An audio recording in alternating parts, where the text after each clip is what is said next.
And which page you're going from? Basically, bhaiya, we are going live from ASG group, and that live I will share it from our Facebook page as well. Okay, That because is I could share from my page as well. okay. Sure, bhaiya. I will send you the link. So I think, bhaiya, we are live. So Okay. hopefully we can see the live. So I am also sharing the live with you. Okay. Assalamu alaikum rahmatullah. My name is Umar, Umar Farooq. So people call me Umar. The story is that like বাংলাদেশে আমাকে সবাই ফারুক বলে ডাকতো, আমার last name Faruk. কিন্তু America আসার পরে নামটা অনেক কমপ্লিকেটেড স্পেলিং, যার কারণে সবাই ফার্স্ট নেম এমডি, এমডি আরও কনফিউজিং। এমডি মানে ডাক্তার বা ডক্টর, আমার মনে করে যে আমি হয়তো বা ডক্টর, আসলে আমি ইঞ্জিনিয়ার। So Okay. এই কনফিউশনের কারণে এখন আমাকে সবাই ওমর বলে ডাকে অফিসিয়ালি, এবং অনেক বাংলাদেশি ফ্রেন্ডস বা কলিগ যারা এখানে আছে তারাও এখন ওমর বলে রাখে। সো আমার নাম ওমর, আমি এখন কারেন্টলি কাজ করতেছি হচ্ছে মেটাতে। Okay. তার আগে ছিলাম হচ্ছে এডাব্লিউএস এ, তার আগে ছিলাম অ্যাপলে, তার আগে ছিলাম কিছু ছোট কোম্পানি, কিছু স্টার্ট আপ। তো Okay. আম, আমি জানি না আজকের এই টকের আমার কাছ থেকে স্পেসিফিক এক্সপেকটেশন কি, কিন্তু আমি আহ, যেটার জন্য আমি মেন্টালি প্রিপেয়ার্ড সেটা হচ্ছে যে আমি আমার জার্নিটা হয়তো শেয়ার করতে পারি। কারণ হচ্ছে আমার এই টেকে একটা আনইউজুয়াল জার্নি আছে, এবং আমার লাইফেও ভেরি আনইউজুয়াল জার্নি আছে। আমি জানি না তোমরা দেখছো কিনা, আমি রিসেন্টলি আরজে কিবরিয়ার একটা শুতেও ছিলাম। আমার ফেসবুক পেজে গেলে পিন একটা পোস্ট আছে। তো আমার লাইফ এবং প্রোগ্রামিং জার্নি সবই আনইউজুয়াল। আমার এই আনইউজুয়াল জার্নিটা সম্পর্কে আমি কথা বলতে পারি, আর পরে হয়তো কিছু কোশ্চেন আমি অ্যান্সার করতে পারি। Hopefully that's fine. Thank you so much, bhaiya. Thank you so much for joining us today, and we feel lucky যে আমরা আজকে ভাইয়ার মতো একজন গেস্ট পেয়েছি। আজকে আমি Imran Mostafa, founder of coder Bhai আছি তোমাদের সাথে, and also we have another guest from BRAC University, আমার friend Farhan Firoz, who is a Hello lecturer everyone. BRAC University. So welcome Farhan to the show, and if you want to say something to the audience. And আজকের সেশনটা সম্পর্কে সবাইকে একটু করে জানিয়ে রাখি। আজকের সেশনটা মূলত একটা গাইডলাইন সেশন অ্যান্ড একটা এক্সট্রিম ট্যালেন্ট, যেটা আমরা আশেপাশে হয়তো কখনোই দেখি না, যে বিশ্বের একদম সবচেয়ে টপ 3টা টেক জায়ান্ট যে যাদেরকে আমরা বলি, সেই জায়ান্টে কাজ করার অভিজ্ঞতা সম্পন্ন একজন ভাইয়া, এবং যে কিনা আমাদেরই বাংলাদেশের একজন কৃতি সন্তান বলবো আমরা। তো ভাইয়া আমাদের সাথে জয়েন করেছে, আমরা ভাইয়ার লাইফ সম্পর্কে জানবো, ভাইয়া থেকে টুকটাক গাইডলাইন্স নিব, এবং আমাদের ইউনিভার্সিটি স্টুডেন্ট যারা আছো তোমরা, এবং যারা ফিউচারে সিএসসিতে পড়তে চাও বা পড়বা, এবং ভবিষ্যতে তোমরা টেক জায়ান্টগুলোতে নিজেদের ক্যারিয়ার করতে চাও, তোমরা কিভাবে তোমাদের ক্যারিয়ারটাকে চিন্তা করছো, কিভাবে কোন রাস্তায় গেলে এই জার্নিটা হয়তো সহজ হয়ে যাবে, বা হয়তো তোমাদের লাইফেও কোনো মিরাকেল হতে পারে বা হবে, এই ধরনের আহ, জিনিসপত্র নিয়ে তোমরা ইন্টারেস্টেড, তাদের জন্য মূলত আজকের লাইভ। অ্যান্ড তোমরা যারা আমাদের সাথে আছো, কাইন্ডলি আমাদের লাইভটা শেয়ার করে দাও। And also, if you guys have any questions related to any tech giants, that is আজকে আমরা যেগুলো নিয়ে কথা বলবো, অ্যাপেল নিয়ে, মেটা নিয়ে বা অ্যামাজন নিয়ে, যদি কোনো কোয়েশ্চেন থাকে, feel free to ask in the comment section, and will be happy to answer that. And ভাইয়া আছে, আমি আছি, আমার ফ্রেন্ড আছে, we three will be answering all of your questions. And also আজকের স্টোরিটাও ভাইয়ের কাছ থেকে শুনবো। অ্যান্ড যদি কোনো কিছু আমাদের লার্নিং থাকে এই পুরো সেশনটা থেকে, আই হোপ দ্যাট আমাদের জীবনে কোনো না কোনো জায়গায়, বা তোমরা যারা অ্যাসপিরেন্ট আছো ফিউচারে, তোমাদের জায়গাও তোমাদের জীবনেও কোনো না কোনো জায়গায় হয়তো কাজে লাগবে। So again, welcome Farhan, welcome Omar ভাইয়া। Farhan, if you want to start the show, please. Hello, আমি ফারহান ফিরোজ। আমি গত 4 বছর ধরে ব্র্যাক ইউনিভার্সিটিতে লেকচারার হিসেবে ছিলাম।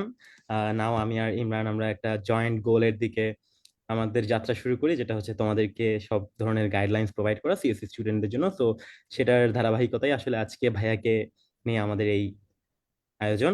তো আমরা আসলে ভাইয়ার কাছেই চলে যাই সরাসরি।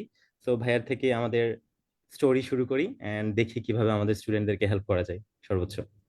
Sure. সো ভাইয়া, আপনি যদি আপনার, আমি আমি স্টেপ বাই স্টেপ কয়েকটা কোয়েশ্চেনে ভাগ করেছি।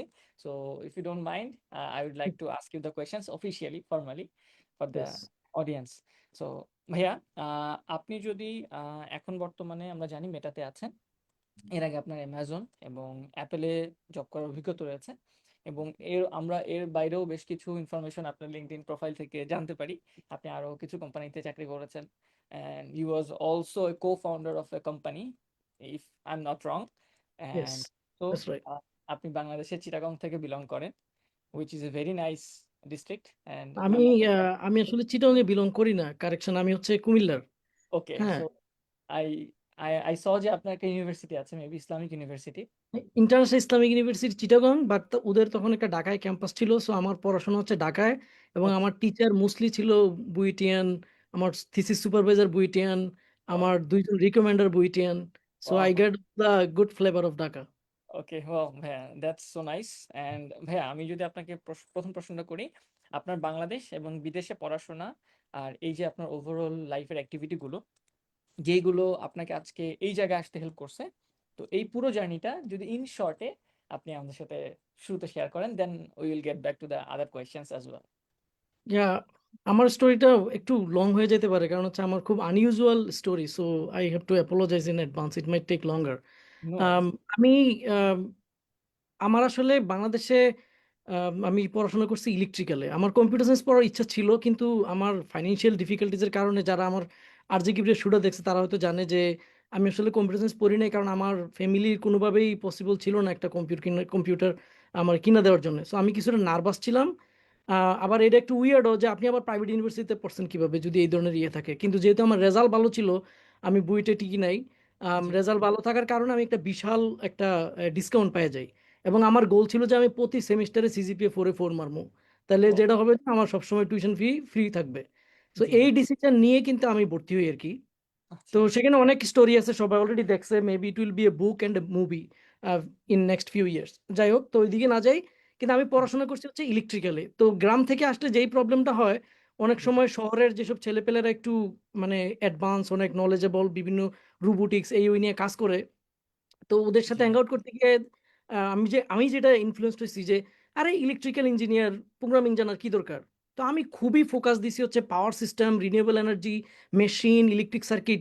আমার ইলেকট্রিক সার্কিট যে পড়াইছে সে হচ্ছে মানে একজন খুবই সম্মানিত বুয়েটের প্রফেসর, শহীদুল হাসান স্যার। আমি জানি না উনি রিটায়ার করছে কিনা, like one of the top. তো আমি ওইখানে ওই ক্লাসে highest mark pi, I think I get 97। তো এই কারণে আমার কাছে মনে হচ্ছে যে আমার চেয়ে বেশি মনে ইলেকট্রিক সার্কিট কেউ জানে না, আমি এত ডেডিকেটেড। তো পরবর্তী সময় আমি একটা স্কলারশিপ পাই। স্কলারশিপ পেয়ে যখন আমেরিকা চলে আসি, আইসাই আমি ফার্স্ট কোর্স নেই। আরে আমি তো আসলে কম্পিউটার সায়েন্স পড়তে চাইছি, এখানে এসে এক ল্যাবে দেখি যে কম্পিউটার পিছনের এত অ্যামেজিং কাজ হচ্ছে, দেখে আমি ইমপ্রেসড হয়ে যাই। হয়ে আমি কম্পিউটার সায়েন্সের একেবারে মানে পিএইচডি লেভেলের কোর্স নেই। আচ্ছা, নেওয়াতে আমার কনসিকুয়েন্স উড বি সিভিয়ার, কারণ আমি প্রোগ্রামিং এর কিছুই পারি না লিটারালি। মানে আমি একটা ফল উপও পারি না ওই সময়, একদম সত্য কথা। যে আমার ফ্রেন্ড এখন এই মিটিং এর পরে যার সাথে দেখা করতে যাব, সে আমার অনেক চেষ্টা করেও একটা নেস্টেড ফর লুপ বুঝাইতে পারে না। আমার হচ্ছে এই লেভেলের প্রোগ্রামিং এর স্কিল, এবং এজ ইউজুয়ালি আমি মানে যেটা হওয়ার কথা, আমি এক্সামে খারাপ করি। আমি ওখানে আমার স্কলারশিপ পর্যন্ত চলে যায়, আই লুজ মাই স্কলারশিপ।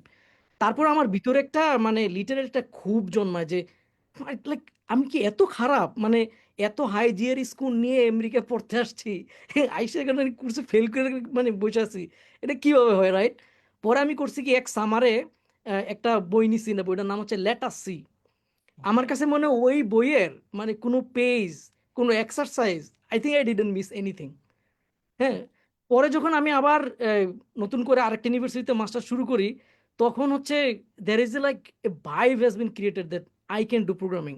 এবং দেখা গেছে যে অন্যান্য স্টুডেন্ট যারা আমার সাথে আমার ফ্রেন্ডস বা তারাও মানে বুঝতেছে যে maybe I can write some code. তো ওকে, ওইখান থেকে হচ্ছে মোস্টলি আমার কোর্স ছিল তখন হচ্ছে একটা কোর্স ছিল বিএলএসআই টেস্ট এন্ড অটোমেশন, ওইখানে হচ্ছে কিছু গ্রাফ থিওরি পড়াইতো। তখন আচ্ছা, বুঝতাম না যে গ্রাফ থিওরির যে এত ইম্পর্টেন্ট। হ্যাঁ, ডিএফএস, বিএফএস, বেলমন্ট ফোর্ড, ডাইক্সট্রা, এগুলো কিছুই বুঝতাম না, জাস্ট করতেছি, অ্যালগোরিদম দিছে, বিল করতেছি সিতে। আর যেগুলো কম্পিউটার বিষয়, ইমেজ প্রসেসিং এর কোর্স, এগুলো সবই হচ্ছে জেনারেলি ম্যাথল্যাব। তো ম্যাথল্যাব তো আসলে খুবই সিম্পল, জি, ভেরি ইজি। তো এইটুকুই। তারপর হচ্ছে আমি আমার এক বন্ধুর সুবাদে আমি জি, আসলে একটা ছোট একটা কোম্পানিতে চাকরি পেয়ে যাই।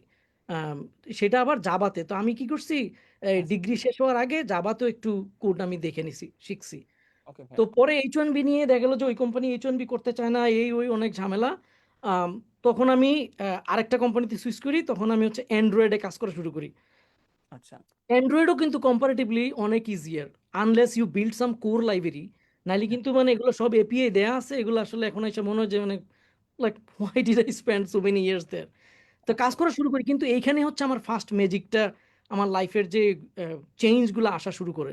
আমি এখানে একটা ইন্স্যুরেন্স কোম্পানির নাম হচ্ছে অল স্টেট। অল স্টেটে ওদের একটা ড্রাইভ ওয়াইজ অ্যাপ আমি বানাই, যেটা হচ্ছে ড্রাইভিং বিহেভিয়ার মনিটর করে। হ্যাঁ, মানে কম্পিউটার সায়েন্সের খুব কোর কিছু আমি কিন্তু এখনো টাচ করতেছি না। আচ্ছা তারপর হচ্ছে ওইখান থেকে আমার H1B সিলেক্ট হয়। অনেকে এটা জানে না যে আমেরিকায় আমরা যারা বাংলাদেশ থেকে আসি বা ওই সময় যারা আসছি, তখন কিন্তু কোনো ফেসবুক পেজ এরকম এই যে ইমরানের মতো ফারহানের মতো কেউ গাইড করার মতো কেউ, এগুলো বলার কেউ ছিল না। শুধু বাংলাদেশ থেকে মনে করতাম যে আমেরিকা মানে বড় বড় বিল্ডিং, কিন্তু তাহলে মানুষ থাকে কই, এটা নিয়ে কোনো চিন্তা করতাম না কোনোদিন। এখন এসে আমি রিয়েলাইজ করতেছি আর কি। তো যাই হোক, আম, এখানে আমি খুব ভালো করি। করার পরে এখানে একটা কম্পিটিশন হয় শিকাগো এরিয়াতে। আমি ওই মানে শিকাগো এরিয়াতে ওই হ্যাকাথনে আমি চ্যাম্পিয়ন হই। চ্যাম্পিয়ন হতে সর্বপ্রথম আমি ওই সময় আমি একটা স্মার্ট ঘড়ি পাই। মজার বিষয় হচ্ছে এই ঘড়িটা এখনো আমার ছোট ভাই ইউজ করে। আমি ও যখন বলতেছি 2014 সালে, 11 বছর পরে ঘড়িটা এখনো চলে। এলজির একটা ঘড়ি পাই। আমি সেটা হচ্ছে ড্রোজি ড্রাইভিং বিহেভিয়ার অ্যানালাইসিস করি হার্ট রেট থেকে। আচ্ছা তারপর হচ্ছে আমি একটা স্টার্ট আপ থেকে অফার পাই। ইন্টারেস্টিংলি ফ্যাক্ট হচ্ছে ওই স্টার্ট আপের যে যে মানে ফান্ডিং করতেছে, সে আর কেউ না, সে হচ্ছে ডালাস কাউবয়ের ফর্মার কোয়ার্টারব্যাক টনি রোমো। আমি আরেকটা নোট দিতে চাই, পৃথিবীর সবচেয়ে দামি ক্লাব কিন্তু Dallas cowboy, Real Madrid Barcelona না, ডালাস কাউবয়। আমিও অবাক হয়েছিলাম, পরে ওই সময় আমি সার্চ দিয়ে দিই যে সত্যি ডালাস কাউবয় হচ্ছে পৃথিবীর সবচেয়ে টাকাওয়ালা ক্লাব। ওই ক্লাবের যে কোয়ার্টারব্যাক মানে হচ্ছে লিওনেল মেসি টাইপের স্ট্রাইকার, সে হচ্ছে ওই স্টার্ট আপের ফান্ডিং করছে আর কি। তো আচ্ছা ওইখানে আসার পরে যেটা হয়েছে, আমার যে কম্পিউটার সায়েন্স যে আমি পড়ি নাই, আমার ভিতরে যে একটা নার্ভাসনেস ছিল সবসময়, খুব ভালনারেবল উইক, ওইখানে এসে ওরা তো স্পোর্টসম্যান, দে আর লাইক স্ট্রং লিডারশিপ পার্সোনালিটি। ওকে এইটা আমি শিখতে পারছি, যে কথা বলার সময় ওদের যে ভোকাল, হ্যান্ডশেক করার মধ্যে ওদের যে power, because they are all sportsman, এক একটা 6 ফিট 5, 8 এরকম টাইপের মানুষ। তো এই পার্সোনালিটা চেঞ্জ হয়। তারপর হচ্ছে আমি আরেকটা কোম্পানিতে জয়েন করি, যেটা রিয়েল পেজ। তো রিয়েল পেজে আসার পরে হচ্ছে আমার লিঙ্কডইনে গেলে একটা ছবি আছে, সেখানে একটা স্মার্ট প্যাকেজ ডেলিভারি সিস্টেম, ওইটা আমি সিঙ্গেল হ্যান্ডেলি একা, মানে একদম হার্ডওয়্যার সফটওয়্যার সব কিছু আমি একা ডেলিভারি করি। ও সেটা হচ্ছে 2015 সালে, সরি 2016 সালে আমি ওই কোম্পানিতে জয়েন করি। তখন 2016 সালের বা 15 সাল এরকম একটা সময় আমার প্রথম ইন্টারভিউর ডাক পাই আমি, হচ্ছে ইয়ে থেকে, অ্যামাজন থেকে। আচ্ছা একটু পিছনে যেতে হবে, আমি গ্রাজুয়েট স্টুডেন্ট থাকা অবস্থা আমি একবার গুগল থেকে ডাক পাই। তো আমাকে প্রথম রাউন্ড স্ক্রিনিং করে ওরা বাদ দিয়ে দেয়। মানে তখন হচ্ছে গুগল হচ্ছে মোটরোলা মোবিলিটি কিনে নিছিল, ওই মোটরোলা মোবিলিটির একটা ইন্টারভিউ গুগলের আন্ডারে আমি পাই, বাট ওই সময় আমার স্ক্রিনিংয়ে বাদ। So forget about it. তারপর হচ্ছে আমি একটা ইন্টারভিউ দেই, আমার মনে আছে ওই ইন্টারভিউতে আমার এই মানে বাইনারি ট্রি টাইপের একটা কোশ্চেন করছিল। আমি তো বাইনারি ট্রি কি বুঝি না, আমি মানে এটা কিভাবে যে আমি ইভেন ও যে ড্র করে দিছে এটার আমি কিভাবে স্ট্রাকচারালি ইনপুট করবো, এটাই আমি বুঝি না আসলে। আমি বুঝি নাই, ফেল, প্রথম রাউন্ডে ফেল। আচ্ছা, তারপরে 2017 সালে আবার আমাকে অ্যামাজন রিচ করে, ওকে আমি আবারও মানে ফেল করি। কিন্তু এইবার ফেল করার পরে আমার ভিতরে একটা আবার একটা ক্ষোভ জন্মাইছে, যে মানে ঘটনা কি, মানে আমি অ্যালগোরিদম ডাটা ডাটা স্ট্রাকচার আমি পারি না বলে আমি তো খালি ফেল করতেছি, আমার জীবন কোথায় যাবে। আর যারা টপ টেকে চাকরি করে তাদেরকে মনে হইতেছে তারা মনে হয় পৃথিবীর জানি কি ভাই, আল্লাহ জানে, এরকম মনে হইতেছে। আর আমি ভিতরে ভিতরে মানে পড়তেছি আর কি। তারপর আমি যেটা করলাম, যে এখন থেকে আমি প্রত্যেক দিন একটা করে অ্যাটলিস্ট একটা করে প্রোগ্রামিং প্রবলেম আমি সলভ করবো। ওকে এটা আমি একটা ডিসিশন নিলাম, এবং প্রোগ্রামিং কন্টেস্ট করবো। মানে বুঝি না কিছুই, কিন্তু কন্টেস্ট করার চিন্তা করলাম। ইট ইজ ব্যাক করার when 2017 রাইট 2017 ওকে ওইখান থেকে আমি খুব অ্যাগ্রেসিভলি শুরু করছি। তারপর হচ্ছে আমি প্রতি উইকে লিড কোডের এই যে প্রোগ্রামিং কন্টেস্ট হয়, তারপর হচ্ছে ওই যে আরেকটা আছে কি জানি, হ্যাকার হ্যাকার র্যাঙ্ক, ওগুলার ছোট ছোট প্রবলেম, লিড কোডের ছোট ছোট প্রবলেম কন্টেস্ট করি, কোনো প্রবলেম সলভ করতে পারি না, বড় জোর একটা করতে পারি। কিন্তু আমি কন্টেস্ট করা বন্ধ করতেছি না। এক পর্যায়ে আমি কি করলাম, যখন আমি একটা থেকে দুইটা প্রবলেম করে সলভ করা শুরু করছি, তখন আমি লেখালেখি শুরু করলাম। আমার মিডিয়ামে লাস্ট, আমি এখন আর রেগুলারলি লিখি না, প্রায় 4000 পেইড রিডার ছিল। আমার অ্যালগোরিদম ডাটা স্ট্রাকচার নিয়ে যে আমি লেখালেখি করি, ওরা পড়তো ওইখান থেকে। ওইখান থেকে আমি যেই টাকাটা পাইতাম সেই টাকা দিয়ে আমি বাংলাদেশে অনেক ছেলেদেরকে আমি প্রাইভেট ইউনিভার্সিটিতে পড়াইছি আমার নিজের টাকা দিয়ে, ওইখানের টাকা দিয়ে। যাই হোক, আম, তখন হচ্ছে আমি লেখালেখি শুরু করি। তো যখন মানুষ লেখালেখি করে, তখন জি কিন্তু মানে চিন্তাটা আসলে রিটেন আসলে এটা মানে আরো ক্লিয়ার হয়। তা আমার না মানে লেখার কারণে আস্তে আস্তে করে ফ্লোটা বাড়তেছে। জি তারপর হচ্ছে আমি ডে বাই ডে আমার কনফিডেন্স বিল্ড হইতেছে, আমি স্লোলি রিসার্চ পেপার পড়তেছি, কম্পিউটার সায়েন্সের বেসিক জিনিস, অনলাইনে অপারেটিং সিস্টেম ক্লাস, কারণ এগুলো তো আমার আন্ডারগ্রেডে ছিল না, কারণ যেহেতু আমি ইলেকট্রিক্যাল, আমি তো জি কম্পিউটার সায়েন্সের কিছুই জানি না আসলে। জি তখন আমি আস্তে আস্তে করে এই কোর্সগুলো অনলাইনে নিয়ে নিয়ে পড়া শুরু করি। ওকে তারপর হচ্ছে 2018 সালে আমি আমার গ্রিন কার্ড পাই। 16, 17, 18, হ্যাঁ 19-এ, 18 শেষে আমি গ্রিন কার্ড পাই। পাওয়ার পরে আমার এতদিন ধরে কিন্তু আমি গ্রিন কার্ডের জন্য কোথাও মুভ করতে পারি না, কারণ গ্রিন কার্ড যদি কেস পেন্ডিং থাকে, মুভ করলে একটা অনেক কমপ্লিকেটেড ইয়ে হয়, সো আমি ওইদিকে না যাই। জি আমার যখন গ্রিন কার্ড হয়েছে, হওয়া মাত্রই এক্সাক্ট 6 মাস থাকা একটা নিয়ম, মানে এটা অফিসিয়াল কিনা জানি না, বাট জেনারেলি তোমার কারেন্ট কোম্পানির সাথে 6 মাস থাকা উচিত। তা আমি এক্সাক্ট 6 মাসই ছিলাম। 6 মাস পরে আমি অ্যাপোলো জয়েন করি একটা স্পেশাল প্রজেক্টে, এটাকে বলা হয় এসপিজি। এটা স্পেশাল প্রজেক্ট গ্রুপ। এরা হচ্ছে সিক্রেট প্রজেক্ট রান করে, ইভেন বিল্ডিং এর ভিতরে কি হয় এটা পুরো covered, you can't even talk to anyone anybody, এই টাইপের এটা সিক্রেটিভ প্রজেক্ট। এবং ওকে আমি যেই সিক্রেটিভ প্রজেক্টে ছিলাম, আমি এটা কখনো মুখ দিয়ে বলি না, এটা খুব পাবলিকলি অ্যাভেলেবল। অ্যাপল একটা ফ্যান্সি প্রজেক্ট করতে চাইছিল, আম, আমি না বলাই উত্তম, বিকজ অফ রেস্ট্রিকশন, ঝামেলা হতে পারে। যাই হোক, ওই প্রজেক্টে সার্চ দিলে পাওয়া যাবে। আমি ওই প্রজেক্টে কাজ করি, এবং আমার যে কলিগ ছিল সে আর কেউ না, সে হচ্ছে ইয়ান গুডফেলো। যারা এআই বা এমএল নিয়ে এক্সাইটেড, তারা ইয়ান গুডফেলোর নাম না জানার কোনো যুক্তির কারণই নাই। যদি না জানে, সে আসলে এআই এমএল এর কিছুই বোঝে না। আচ্ছা সে হচ্ছে ইনভেন্টর অফ জ্ঞান জেনারেটিভ অ্যাডভার্সারিয়াল নেটওয়ার্ক। আচ্ছা তো সে গুগল ব্রেইন টিমে ছিল, তারপরে অ্যাপলে ছিল, এখন মনে হয় আবার ব্রেইন টিমে ব্যাক করছে। ইয়ান গুডফেলো, সে হচ্ছে এমএল এর একটা বই আছে, খুব বিখ্যাত বই, ওই বইটার অথরও কিন্তু ইয়ান গুডফেলো। তো আচ্ছা তার সাথে আমি কাজ করি। আমার মনে আছে যে ফার্স্ট ডে আমি যখন তার দেখি, আমার ম্যানেজারের সাথে মিটিং, আমি উড়ে দেখছি ওইখানে বসে আছে। আমি আমার ম্যানেজার ফালাই দিয়ে আমি ওর কাছে গেছি, হেই তুমি কি ইয়ান গুডফেলো? কয়, হ্যাঁ। আমি কি তোমার সাথে একটা ছবি তুলতে চাই আমি। পরে কয়, এখানে তোলা যাবে না, কারণ এটা সিকিউর বিল্ডিং। পরে ওরে আমি বাইরে নিয়ে গেছি, গিয়ে ওর সাথে একটা ছবি তুলছি। পরে সে আমার অর্গেরই ডিরেক্টর ছিল আর কি, আমি তার সাথে পুরো ক্লোজ নেক্সট ইয়েতে কাজ করতাম। আচ্ছা তারপরে হচ্ছে আমি ওখানে প্রায় 8-10 মাসের মতো কাজ করি। করার পরে ইন্টারেস্টিংলি অ্যামাজনের একটা জব ফেয়ার হয় ডালাসে। আচ্ছা তো আমি ওই জব ফেয়ারে যাই, ওরা একটা প্রবলেম দেয়, এবং আমি এই প্রবলেমটা আনইউজুয়ালি এবং একটা কমপ্লিটলি ডিফারেন্ট অ্যাপ্রোচে সলভ করি। করার পরে ওইখানের একজন অ্যামাজনিয়ান যারা ওই জব ফেয়ারে ছিল, এ বলে যে এইটা তো এইভাবে কেউ সলভ করে না, তুমি এটা কিভাবে করছো, তুমি আমাদের সাথে ইন্টারভিউ দাও। আচ্ছা ওকে, দেই ইন্টারভিউ।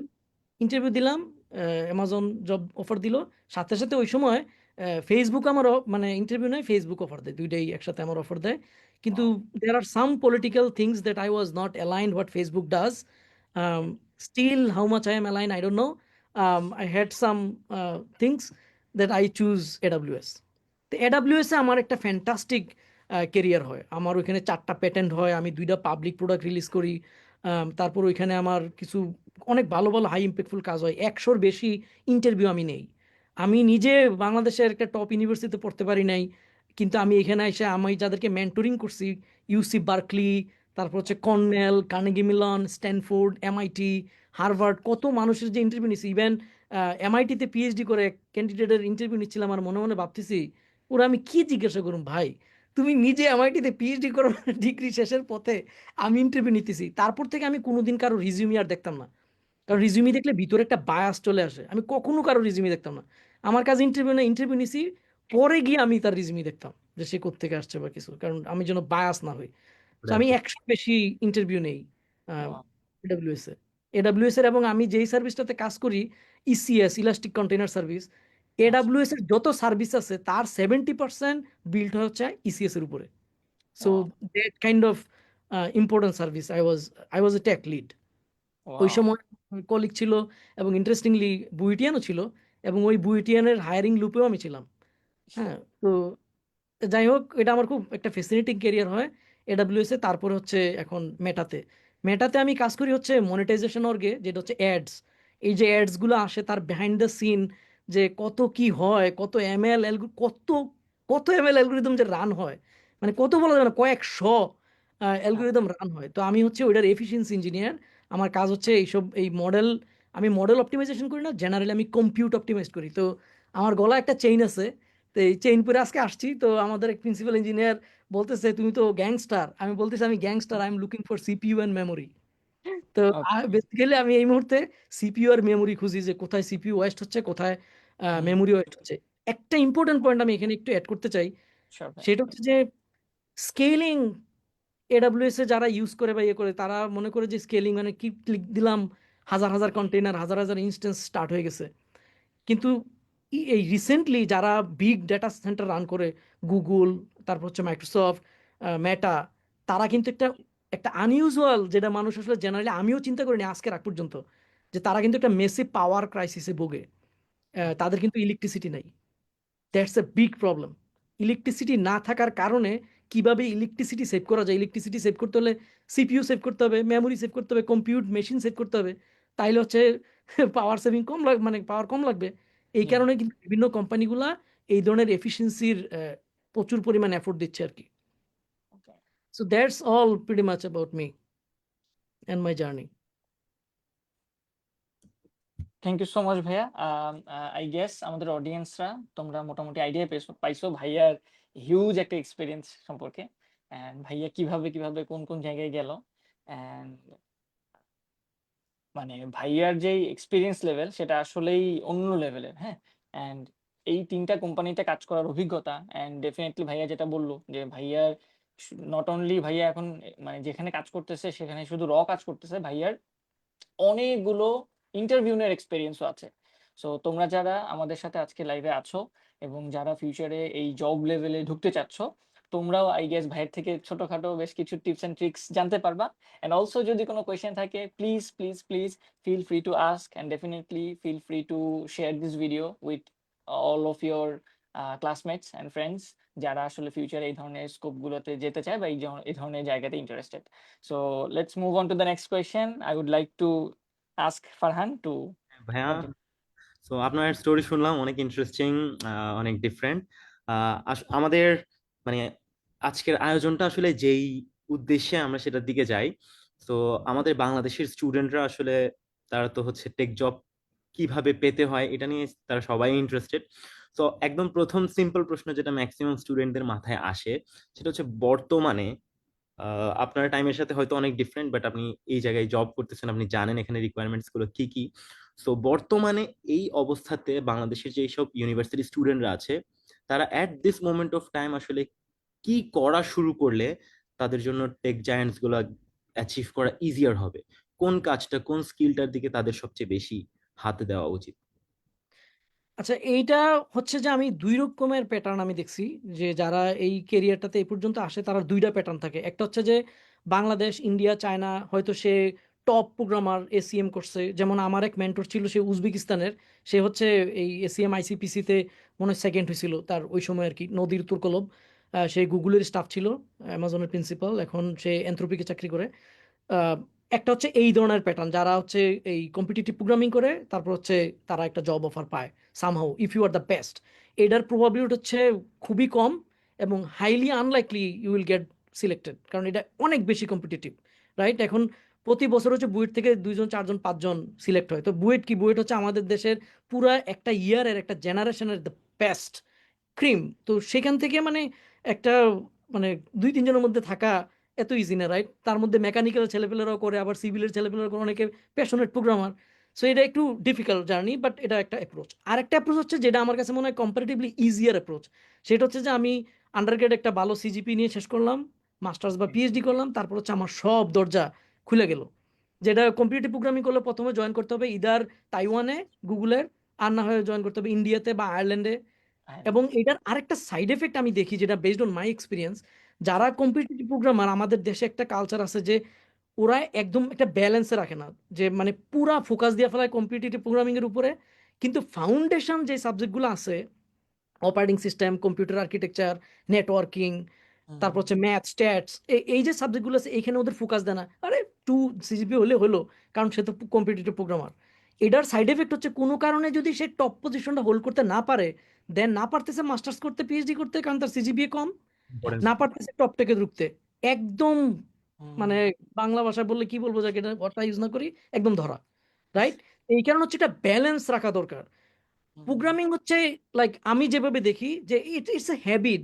ওকে, আমি প্রতি সপ্তাহে একটা দুইটা প্রবলেম বা যখন কন্টেস্টটা হয় কন্টেস্টটা করব, যেগুলো সলভ করতে পারছি পারছি, যেগুলো পারি নাই পরের দিন একটু দেখা ঠিক করে নিলাম। জাস্ট রানিং একটা হ্যাবিটের মধ্যে রাখা। তো যারা কম্পিটিটিভ প্রোগ্রামিং করে আসে, যেমন আমার পিছনে একটা ছেলে বসে, নাম হচ্ছে চিনচাও, চিন্তা হচ্ছে সে লিড কোড কন্টেস্টে 40, 50, 30 হয়, তার সে লিড কোড থেকে ইয়ে পায়, গিফট পায়, এবং সে লিড কোডের 3,500 প্রবলেম 2বার করে সলভ করছে। হ্যাঁ, তো তার কম্পিউটার, এবং সে হচ্ছে আমার কাছে মনে হয় যে আমাদের টিমের সবচেয়ে খারাপ ইঞ্জিনিয়ার, কারণ তার আসলে কোনো কম্পিউটার সায়েন্স সম্পর্কে কোনো নলেজ নাই, but he can write code, definitely he can write code. যখনই কোনো কোড রিলেটেড প্রবলেম হয় সে, কিন্তু ইন্ডাস্ট্রিতে তো ভাই আমরা এইসব অ্যালগোরিদম সলভ করি না, আচ্ছা রাইট? ইন্ডাস্ট্রিতে অ্যালগোরিদমিক কাজ আছে, but in a different way.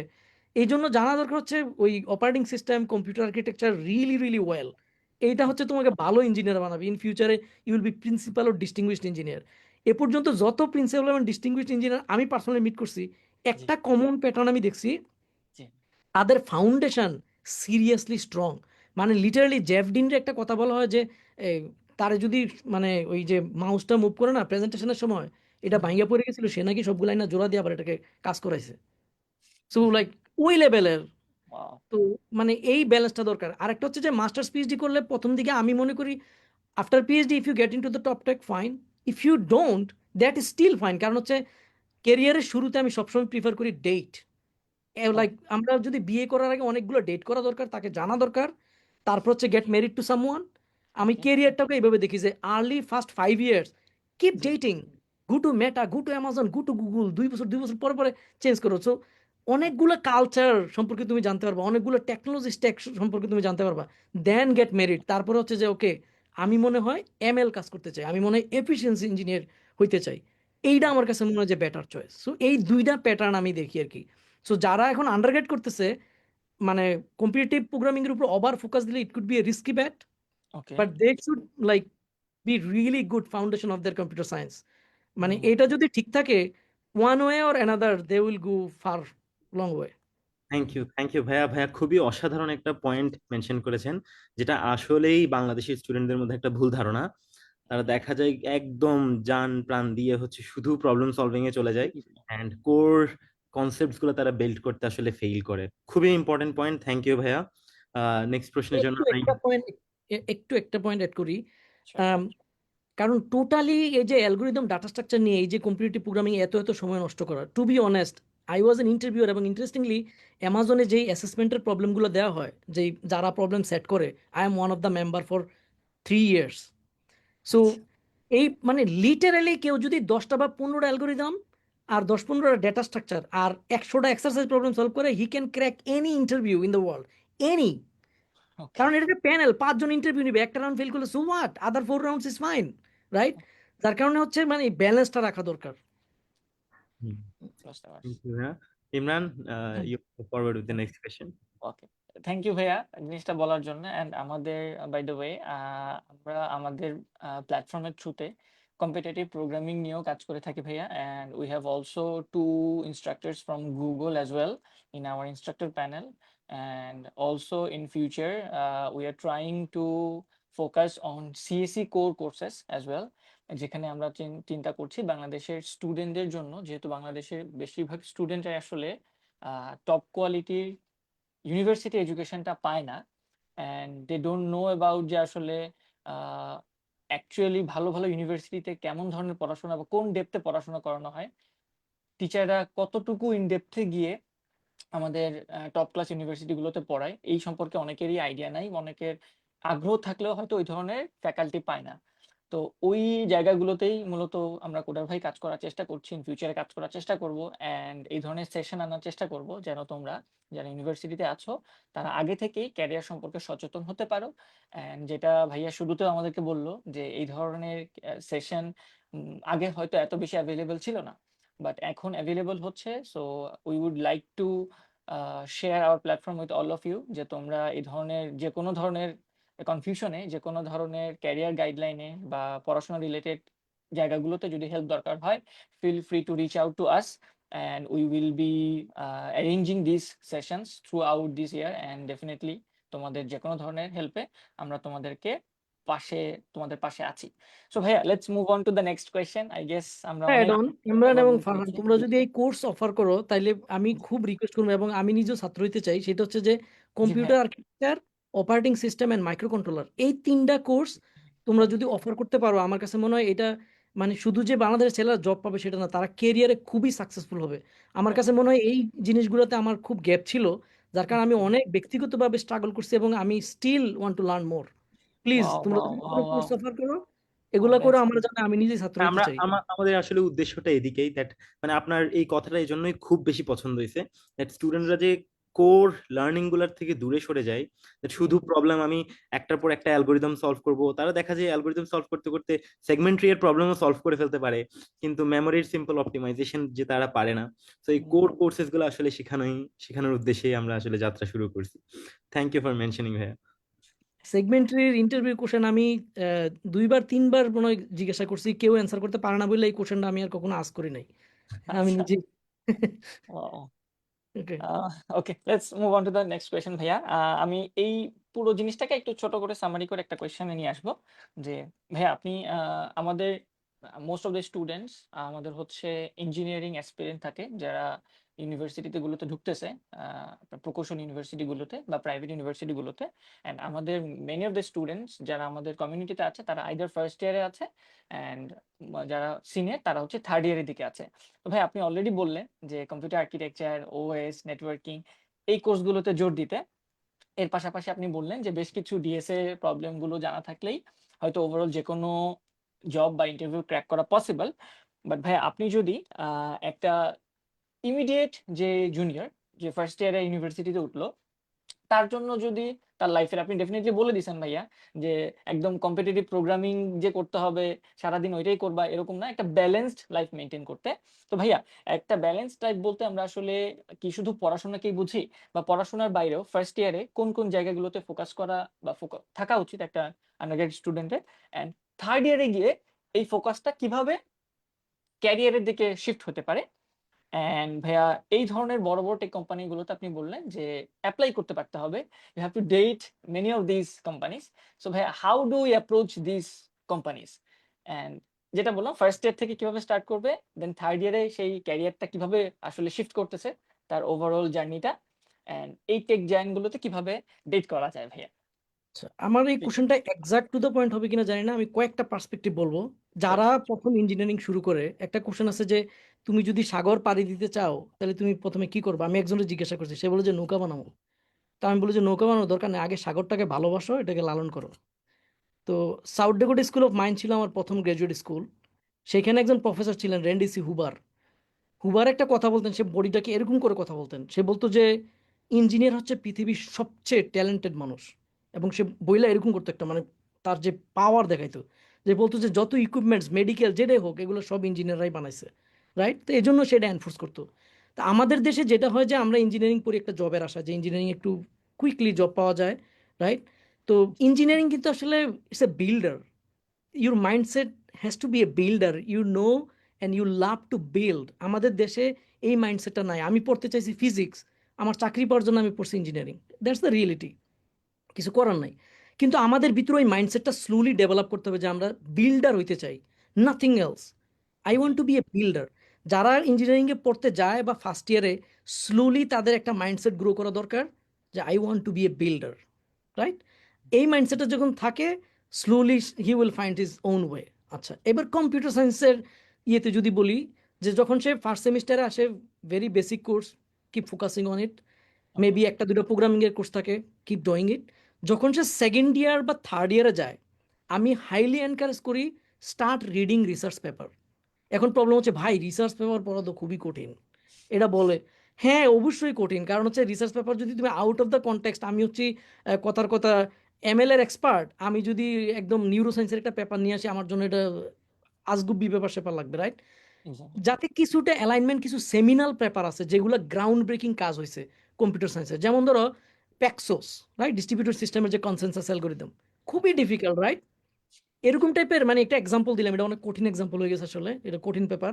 But এরকম কিছু সেমিনাল কিছু কাজ হয়েছে, যেমন ধরো ডায়নামো ডিবি বা ডেটাবেজের কিছু ফাউন্ডেশনাল পেপার আছে, ডায়নামো, রাইট? গুগলের বিগ টেবল, লাইক এরকম কিছু মানে গ্রেট কিছু কাজ হয়েছে। এই পেপারগুলো হাতে নাও, স্লোলি পড়ার চেষ্টা করো। এখন কথা হচ্ছে যে প্রথমবার পেপারটা পড়লে মাথার উপর দিয়ে যাবে, 10 বার 20 বার অ্যাটলিস্ট ওখান থেকে কিছু কিছু কিওয়ার্ড নিয়ে হইলে ওই কিওয়ার্ডটা কি মিন করে, কেন এটা হয়েছে, try to learn about it. কারণ এইটা হচ্ছে তোমাকে একজন ভালো সিস্টেম ডিজাইনার হওয়ার জন্য হেল্প করবে। লার্জ স্কেল সিস্টেমগুলো কীভাবে ডিজাইন করতে হয় ওই ফাউন্ডেশন আর ডেভেলপ হবে। সাথে সাথে রিসার্চ পেপার পড়ার একটা হ্যাবিট, যেমন আমি আমার জীবনে হয়তো 300-400 পেপার পড়ছি, এখন আমার মানে পড়তে একটু কুইক হয়, কারণ আমি তো পিএইচডি শেষ করি নাই। সো যার কারণে হচ্ছে আমার অত পেপার পড়া হয় না, আমি প্রফেশনালি নিজে নিজে পড়ি, রাইট? তো এখন আমার পেপার দেখতেছে যে আমার এরিয়া হলে আমি একবার দুইবার পড়লে আমি বুঝতে পারি যে আচ্ছা এই পেপারটাতে এটা বলা হয়েছে, ভেরি সিম্পল। কিন্তু শুরুর দিকে কিন্তু এমন ছিল না, একটা পেপার 20 বার পড়ছি তাও বুঝি না, না বুঝি ফালাই দিছি, আরেকটা নিছি। স্লোলি দেখা গেছে যে এই হ্যাবিটটা হয়। তো এই পেপার পড়ার হ্যাবিটটা পরবর্তী সময় কেউ এডুকেশন একাডেমিয়া যদি যাইতে চায় তাইলেও কিন্তু এটা হেল্পফুল, কারণ হচ্ছে তখন রিসার্চ করতে হবে, পেপার পড়ার হ্যাবিট অলরেডি আছে, it gives a big strong foundation. তারপর হচ্ছে ইঞ্জিনিয়ারিং ওয়ার্ল্ডে আসলো, most of the ground breaking work যেটা হয় এটা কিন্তু ইমিডিয়েটলি ইন্ডাস্ট্রিতে আসে না। You could be a pioneer, যে একটা রিসার্চ পেপার পড়ে সেই আইডিয়াটা তুমি তোমার ইন্ডাস্ট্রিতে অ্যাপ্লাই করতে চাচ্ছ, রাইট? আচ্ছা যে ও এই পেপার আইডিয়া তো এটা বলছে, আমি তো চাইলে এটা আমি আমার কাজে ইউজ করতে পারি, কোথায় ইউজ করতে পারি, কিভাবে ইউজ করতে পারি, এবং এইটা exactly what I am doing right now. হ্যাঁ, বিভিন্ন পেপারে কি যে ট্রান্সফর্মার মডেলের যে অ্যাটেনশন অল ইউনিট, এরপর আসছে কি data movement all unit, right? আচ্ছা যে ট্রান্সফর্মার মডেলের যে ফ্লপস হয় ওইখানে 25% রান টাইম খরচ হচ্ছে শুধু ডেটা মুভমেন্টে। তাহলে ডেটা মুভমেন্টটা কিভাবে ফাস্টার করা যেতে পারে একটু চিন্তা করি, তারা কি প্রপোজাল দিছে, এই আইডিয়াটা আমার প্রোডাক্টে কোথায় ইউজ করা যেতে পারে, রাইট? ওকে এই এই কনসেপ্টগুলা আমি বলবো যে থার্ড ইয়ার ফোর্থ ইয়ারে গেলে ডু ইট। আর ওই যে প্রথম line builder, try to build smaller things. Particularly যারা মাইক্রো কন্ট্রোলার নিয়ে কাজ করে আমি দেখছি যে এদের একটা জিনিস খুব ভালো থাকে, they know details at the bits and bytes level.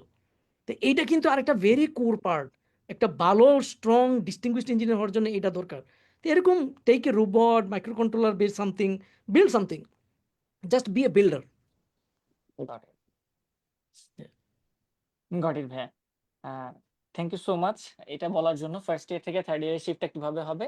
And I guess তোমরা অনেকেই বুঝে গেছো যে মোটামুটি প্রবলেম সলভার হইতে হবে। And what I get to know from my experience as I am working in tech as well, Bangladeshi tech. And আমরা একটা এপটেক স্টার্ট করেছি রিসেন্টলি, যেখানে আমরা স্কেলিং ইস্যুটা অনেক বেশি ফেস করেছি। ডেফিনেটলি আমি ভাইয়ার সাথে আলাদা করে এটা নিয়ে বসবো যে ওয়েন উই আর স্কেলিং, আমাদের স্টুডেন্ট যখন ছিল হয়তো 1000 2000, তখন খুব ইজিলি আমাদের সিস্টেমটা কাজ করতেছিল। বাট দেন যখন আমাদের সিস্টেমটা বড় হলো, হাজার হাজার স্টুডেন্ট আসা শুরু করলো, তখন দেখা গেল যে আমাদের সিস্টেমটা কোলাপস করতেছে। আমাদের হয়তো ডেটাবেজ ইন্ডেক্সিং করা ছিল না প্রপারলি। তো এই ধরনের বেশ কিছু অপটিমাইজিং প্ল্যানে আমাদের যাইতে হয়েছে। দেন ডেফিনেটলি আমরা এডব্লিউএস এর সার্ভিসও ইউজ করেছিলাম। সেখানে শুরুতে আমরা EC2 ইউজ করেছি। দেন আমরা প্ল্যান করছি যে আমরা ইলাস্টিক বিনস্টকে শিফট করব। দেন আমরা হয়তো সামনে ল্যামডাতে সুইচ করব। সো এই ধরনের বেশ কিছু অপটিমাইজেশন আছে, যেটা রিয়েল লাইফে তোমরা যখন কাজ করতে যাবা বা প্রজেক্ট করতে যাবা তখনই তোমার কাজে লাগবে। And I will also try to learn, মানে রিড দোজ পেপার্স, যে এই ধরনের পেপার্স গুলো ভাইয়া যেটা বললো, আমি এখনো আমার ওই হ্যাবিটটা নাই। So I will grow that in my as well. আমার নিজের মধ্যে ওইটা আমি চেষ্টা করবো গ্রো করার।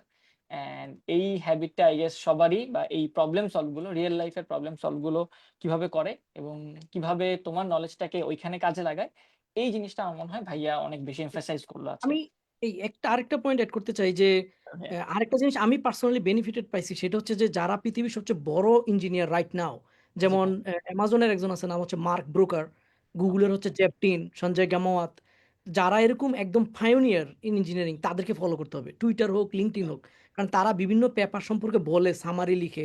আমিও লেখা শুরু করছি কারণ আমি ফিউচার ডিস্টিংগুইশড হইতে চাই। হ্যাঁ, হয়তো হয়ে যাবো, তো মজা করতেছি, বাট লাইক ওদেরকে ফলো করলে অনেক কিছু গাইডলাইন পাওয়া যায়। হ্যাঁ, ওইটা করতে হবে যে যারা টপ একদম পায়োনিয়ার ইন দ্য ওয়ার্ল্ড তাদেরকে ফলো করতে হবে, আর হচ্ছে ওদের যে ব্লগ আছে এগুলো জি পড়তে হবে স্লোলি, মানে আস্তে আস্তে করে এটা হ্যাবিটে পরিণত করতে হবে যে every day I have to read something, I have to learn something, okay এরকম একটা হ্যাবিট করে নিতে হবে। থ্যাংক ইউ সো মাচ ভাইয়া। আমার একটা কোয়েশ্চেন আমি মিস করেছি, ওইটা আমি করবো, দেন আই শ্যাল মানে hand it over to Farhan for the next question. Bhaiya, you said about the dating all the companies. So being a Bangladeshi student, and there is two type of scenario I guess, যে আমি বাংলাদেশ থেকে হয়তো আউটসাইডে কোথাও try করতেছি, and the other thing is যেটা আপনি mention করলেন যে to do your masters or PhD and then apply to those big techs. So ভাইয়া, এই দুইটা পার্সপেক্টিভ থেকে হাউ ডু ইউ মানে মানে অ্যাডভাইস আমাদের বাংলাদেশি স্টুডেন্টদেরকে ওরা কিভাবে এই সকল বিগ টেক গুলোতে অ্যাপ্লাই করতে পারে? Because many of the students I have talked যে ওরা আসলে they don't know how to apply there. So এই জিনিসটা যদি ভাইয়া একটু দুইটা পার্সপেক্টিভ থেকে আপনার শেয়ার আচ্ছা করতেন। এটা মানে একটা তো বললাম এসিএম থেকে ডাইরেক্ট যারা টপার হয় তারা যাইতে পারে, কিন্তু যারা যাইতে না পারে তাদেরও তো এক্সপেকটেশন আছে। তো একটা হচ্ছে যে নর্মাল আমেরিকা এসে পড়াশোনা করলে অপরচুনিটিগুলো অ্যাপ্লাই করো, রিক্রুটার অটোমেটিক্যালি কামস, লিটারালি এই পাত্রা অনেক সহজ হয়ে যায়। কিন্তু যারা স্টিল বাংলাদেশে আছে তাদের জন্য মানে একবার দুইবার অ্যাপ্লাই করলেই মানে ডান, এটা হলে হবে না আর কি। মানে you have to keep applying. একবার যদি কোনো কোম্পানি ডাকে, তুমি ইন্টারভিউ ফেল করলেও সে আবার 1 বছরের মধ্যে বা 2 বছরের মধ্যে আবার ডাকবে। আর যদি মোটামুটি ওকে হয় ইন্টারভিউতে, তাহলে কিন্তু 6 মাস পরে ডাকবে। তার মানে হচ্ছে একবার সুযোগটা পাইতে হবে। সেক্ষেত্রে যেটা করতে হবে মানে নিজের যেই পোর্টফোলিও যেন বাড়ি হয়। আরেকটা কমন প্রবলেম হচ্ছে রিজিউমি এত বাজে থাকে। রিজিউমি আসলে কিভাবে লিখতে হয় বা কোন জিনিসটা বলা দরকার এটাই সে বলতে পারে না। আর অনেক ছেলেপেলে based on my experience candidate কিন্তু ওই অ্যালগোরিদমের জন্য ফেল করে না। 50% ক্যান্ডিডেট মনে ফেল করেছে তাদের কনফিডেন্স এবং কথা বলার জন্য। মানে আচ্ছা। How do you expect yourself? অ্যামাজনের যেমন লিডারশিপ প্রিন্সিপাল আছে, ইফ জি। You fail on this leadership you can't get the job. আমি পার্সোনালি একজনকে চিনি, আমি নিজে ওরে রেফার করছি, এবং ইন্টারন্যাশনালি সেও বুয়েটিয়ান একদম টপ নচ প্রোগ্রামার, কিন্তু সে 3-3বার মানে ফেল করছে অ্যামাজনে। আমার কাছে মনে হয় প্রতিবারই সে ফেল করছে শুধুমাত্র এই ইয়ের জন্য, লিডারশিপের জন্য। কারণ আমি যদি তার কোনো প্রবলেম দিতাম, একবার এরকম হয়েছে যে হ্যাঁ তুমি কি এই প্রবলেম সলভ করতে পারো কিনা দেখো তো, সে আমার একটা ন্যাপকিনের মধ্যে সলভ করে বলে যে ভাই আমি তো বাজারে আছি, ন্যাপকিনে সলভ করে পাঠাই দিছে। এই লেভেলের, কিন্তু সেও ঢুকতে পারতেছে না বিকজ অফ লিডারশিপ। রাইট? তো এটা কিন্তু একটা মানে বড় গ্যাপ, যার কারণে হচ্ছে রিজিউমি একদম মানে রিজিউমের মধ্যে হয় কি বেশিরভাগ সময় বলে যে I was part of this. হ্যাঁ, part of what did you did? Right? You have to be precise your impact, right? Okay. And then developed and implemented blah blah blah, right? I was in like, বলে যে সবসময় you are part of something. সেখানে কি তুমি chart আনছো নাকি তুমি মানে রিয়েলি কোড লিখছো? It's not clear. যার কারণে রিজিউমি কিন্তু it's all about your self, all about me. এখানে আমার টিম কি করছে এন্ট্রি লেভেলে, ইটস অল অ্যাবাউট মি। যখন আমি সিনিয়র হয়ে যাব, স্টাফ লেভেল ইঞ্জিনিয়ার, তখন আমি বলবো যে আমি একটা 5-6 জনের, 10 জনের, 20 জনের একটা টিম লিড করে আমি এই প্রোডাক্টটা ডেলিভারি করছি। Different topic. বাট এন্ট্রি লেভেলে you have to talk about your self and your impact, all about your impact. দেখা গেছে যে সে যে কোড লিখে, আমি কিভাবে জানবো? গিটহাবে আমার কাছে রিজিউমে আসছে, আমি গিটহাবে গেলাম, গিয়ে দেখি যে তার গিটহাবে কিছু নাই। তো তুমি গিটহাবে লিঙ্ক দিছো কি জন্য এখানে? মানে আই জাস্ট ডোন্ট আন্ডারস্ট্যান্ড। আচ্ছা। রাইট? হ্যাঁ, Got it. তারপর হচ্ছে এখানে আবার মানে রিজিউমের উপর দিয়ে লিখে রাখছে সে কি হইতে চায়। তোমার স্বপ্নের কথা ভাই আমি জানতে চাই নাই। অ্যাজ অ্যান এমপ্লয়ার, তারা তুমি স্বপ্নে কি হইবা, নোবেল প্রাইজ হইতেছে, এই গল্প সে শুনতে চায় না। রাইট? হুম, তুমি মানে কি অবজেক্টিভ কি করে ফেলাইবা, মানে এগুলো লিখে রাখে যেগুলো আসলে একদম ইউজলেস। একটা হুম, ছোট্ট স্টোরি বলি। এইবার আমি ডালাসে 1 সপ্তাহ থাকি আর সান ফ্রান্সিসকোতে 1 সপ্তাহ থাকি। এই মুহূর্তে সান ফ্রান্সিসকো। সো আসছি গতকাল রাতে। তো আচ্ছা। গত রাতে আসার সময় একটা ছেলে, তার কনফিডেন্সটা আমি শুধু বলতে চাই, আমি বসে আমি একটা কোড ডিবাগ করতেছি, আমি কারোর সাথে কথা বলতেছি না, I am on my on, আমার ওকে। ফ্লাইটের জন্য ওয়েট করতেছি আমি। রাইট? একটা ওকে। ছেলে এসে পাশে বসছে, আমি I didn't even look, suddenly ও বলতে excuse me can I talk to you for a few minutes? What? আমি পুরো আমার কম্পিউটার বন্ধ করে দিছি।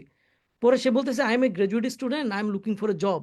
তাই আমি বলছি যে do you know that like what kind of profession I am in? You don't have any idea.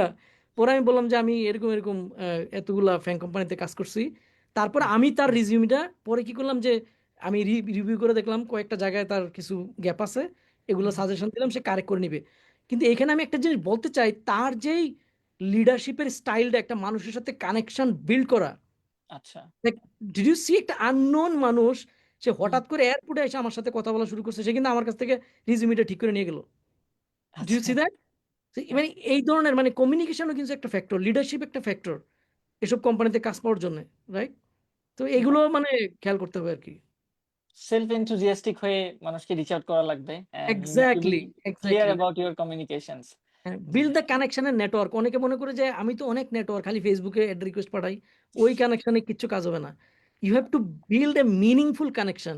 Like অনেকে আমার কাছে পাঠায় যে ভাই আমার একটা রেফারেল দেন। আমি মানে লজ্জা লাগে, বাংলাদেশে আমি কি দেখে রেফার, ভাই আমি তোমার সাথে কোনো কাজ করি না, আমি তোমার কিছু চিনি না, জানি না। রাইট? হুম, অনেকে মেসেজ দেয় হাই, মনে হয় যে আমি বসে রয়েছি তার হ্যালো অ্যান্সার দেওয়ার জন্য। লাইক সে এই মেসেজটা রিক্রুটারের নিশ্চয়ই সে এইভাবেই দেয়, রিক্রুটার হাই দিয়ে সে বসে থাকে যে yeah. রিক্রুটার একদিন আইসা আমার রিপ্লাই দিয়ে চাকরি দিয়ে দিবে। No, when you write a message to someone, সেটা রিক্রুটার হোক বা কেউ তোমাকে রেফার করবে এরকম হোক, write something meaningful. Hmm, hi, আসসালামু আলাইকুম দিয়ে বসে থাকলে তোমার ওই ভাই বসে রয়েছে না ওয়ালাইকুম আসসালাম বলার জন্য। Exactly. This your question, right? তো এই অনেকগুলো ফ্যাক্টর, যে রিক্রুটারকে রিচ করা এবং কন্টিনিউয়াসলি অ্যাপ্লাই করা, রিজিউমি ঠিক করা এবং পোর্টফোলিও বিল্ড করা। Try to be part of an open source, contribute on the open source, GitHub profile যেন ফিল আপ হয়ে যায় কন্ট্রিবিউশনে। দিস প্রজেক্ট দেখ, আর কিছু না থাকলে personally okay I am going to build lift, I am going to build Uber. Hmm, what is blocking? আমার তো কোনো চাকরি নেই বা আমি চাকরি খুঁজতেছি, why don't I build it, right? Exactly. Yes ভাইয়া। থ্যাংক ইউ ভাইয়া সো মাচ। ভাইয়ার ফ্রাস্ট্রেশনটা আসলেই মানে মিনিংফুল। আসলে আমাদের স্টুডেন্টদের এই অবস্থা, তারা কমিউনিকেট করতে জানে না, নিজেদেরকে প্রেজেন্ট করতে জানে না। থ্যাংক ইউ ভাইয়া ফর পয়েন্টিং ইট আউট। আমি আরেকটা ডিফারেন্ট একটা জিনিস নিয়ে আসলে একটু ভাইয়াকে প্রশ্ন করতে চাই। সেটা হচ্ছে Sure. লাস্ট 1-2 বছরে আসলে এআই আসার কারণে অনেক কিছু চেঞ্জ হয়ে গেছে। হ্যাঁ, সো আগের আগের সময়ে রিক্রুটমেন্ট বা স্টুডেন্টদের প্রিপারেশন এক ধরনের ছিল।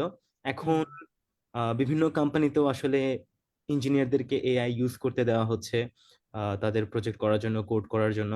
যদিও ইন্টারভিউ ঠিক মানে কঠিন ভাবে নেওয়া হচ্ছে, ভালো প্রবলেম সলভ করতে পারে কিনা, তার ইঞ্জিনিয়ারিং স্কিলস আছে কিনা। বাট এআই আসার কারণে জিনিসটাতে কিছু ডিমেনশনাল চেঞ্জেস এসেছে। সো স্টুডেন্টরা এটা নিয়ে খুবই কিউরিয়াস আসলে, দ্যাট অনেকে অনেক অদ্ভুত কথা বলে দ্যাট চাকরি চলে যাবে। ওদিক দিয়ে না গেলেও দ্যাট এআইটাকে আসলে তারা কিভাবে ইউটিলাইজ করতে পারে for their chances of being a good engineer, অথবা একটা ভালো কোম্পানিতে ঢোকার জন্য তারা এআইটাকে কিভাবে ইউজ করলে সবচেয়ে ভালো হয় তাদের জন্য, এটা একটু শুনতে চাচ্ছিলাম ভাইয়ের কাছে। সবচেয়ে ভালো হচ্ছে এআই ইউজ না করা। খুব মানে ব্রুটাল একটা ওয়েতে আমি বললাম, and that's the right thing to do. মানে ওকে। কেউ, আচ্ছা এটা হলো একটা ব্রুটাল ওয়ে, বাট এবার একটু সফট করে বলি।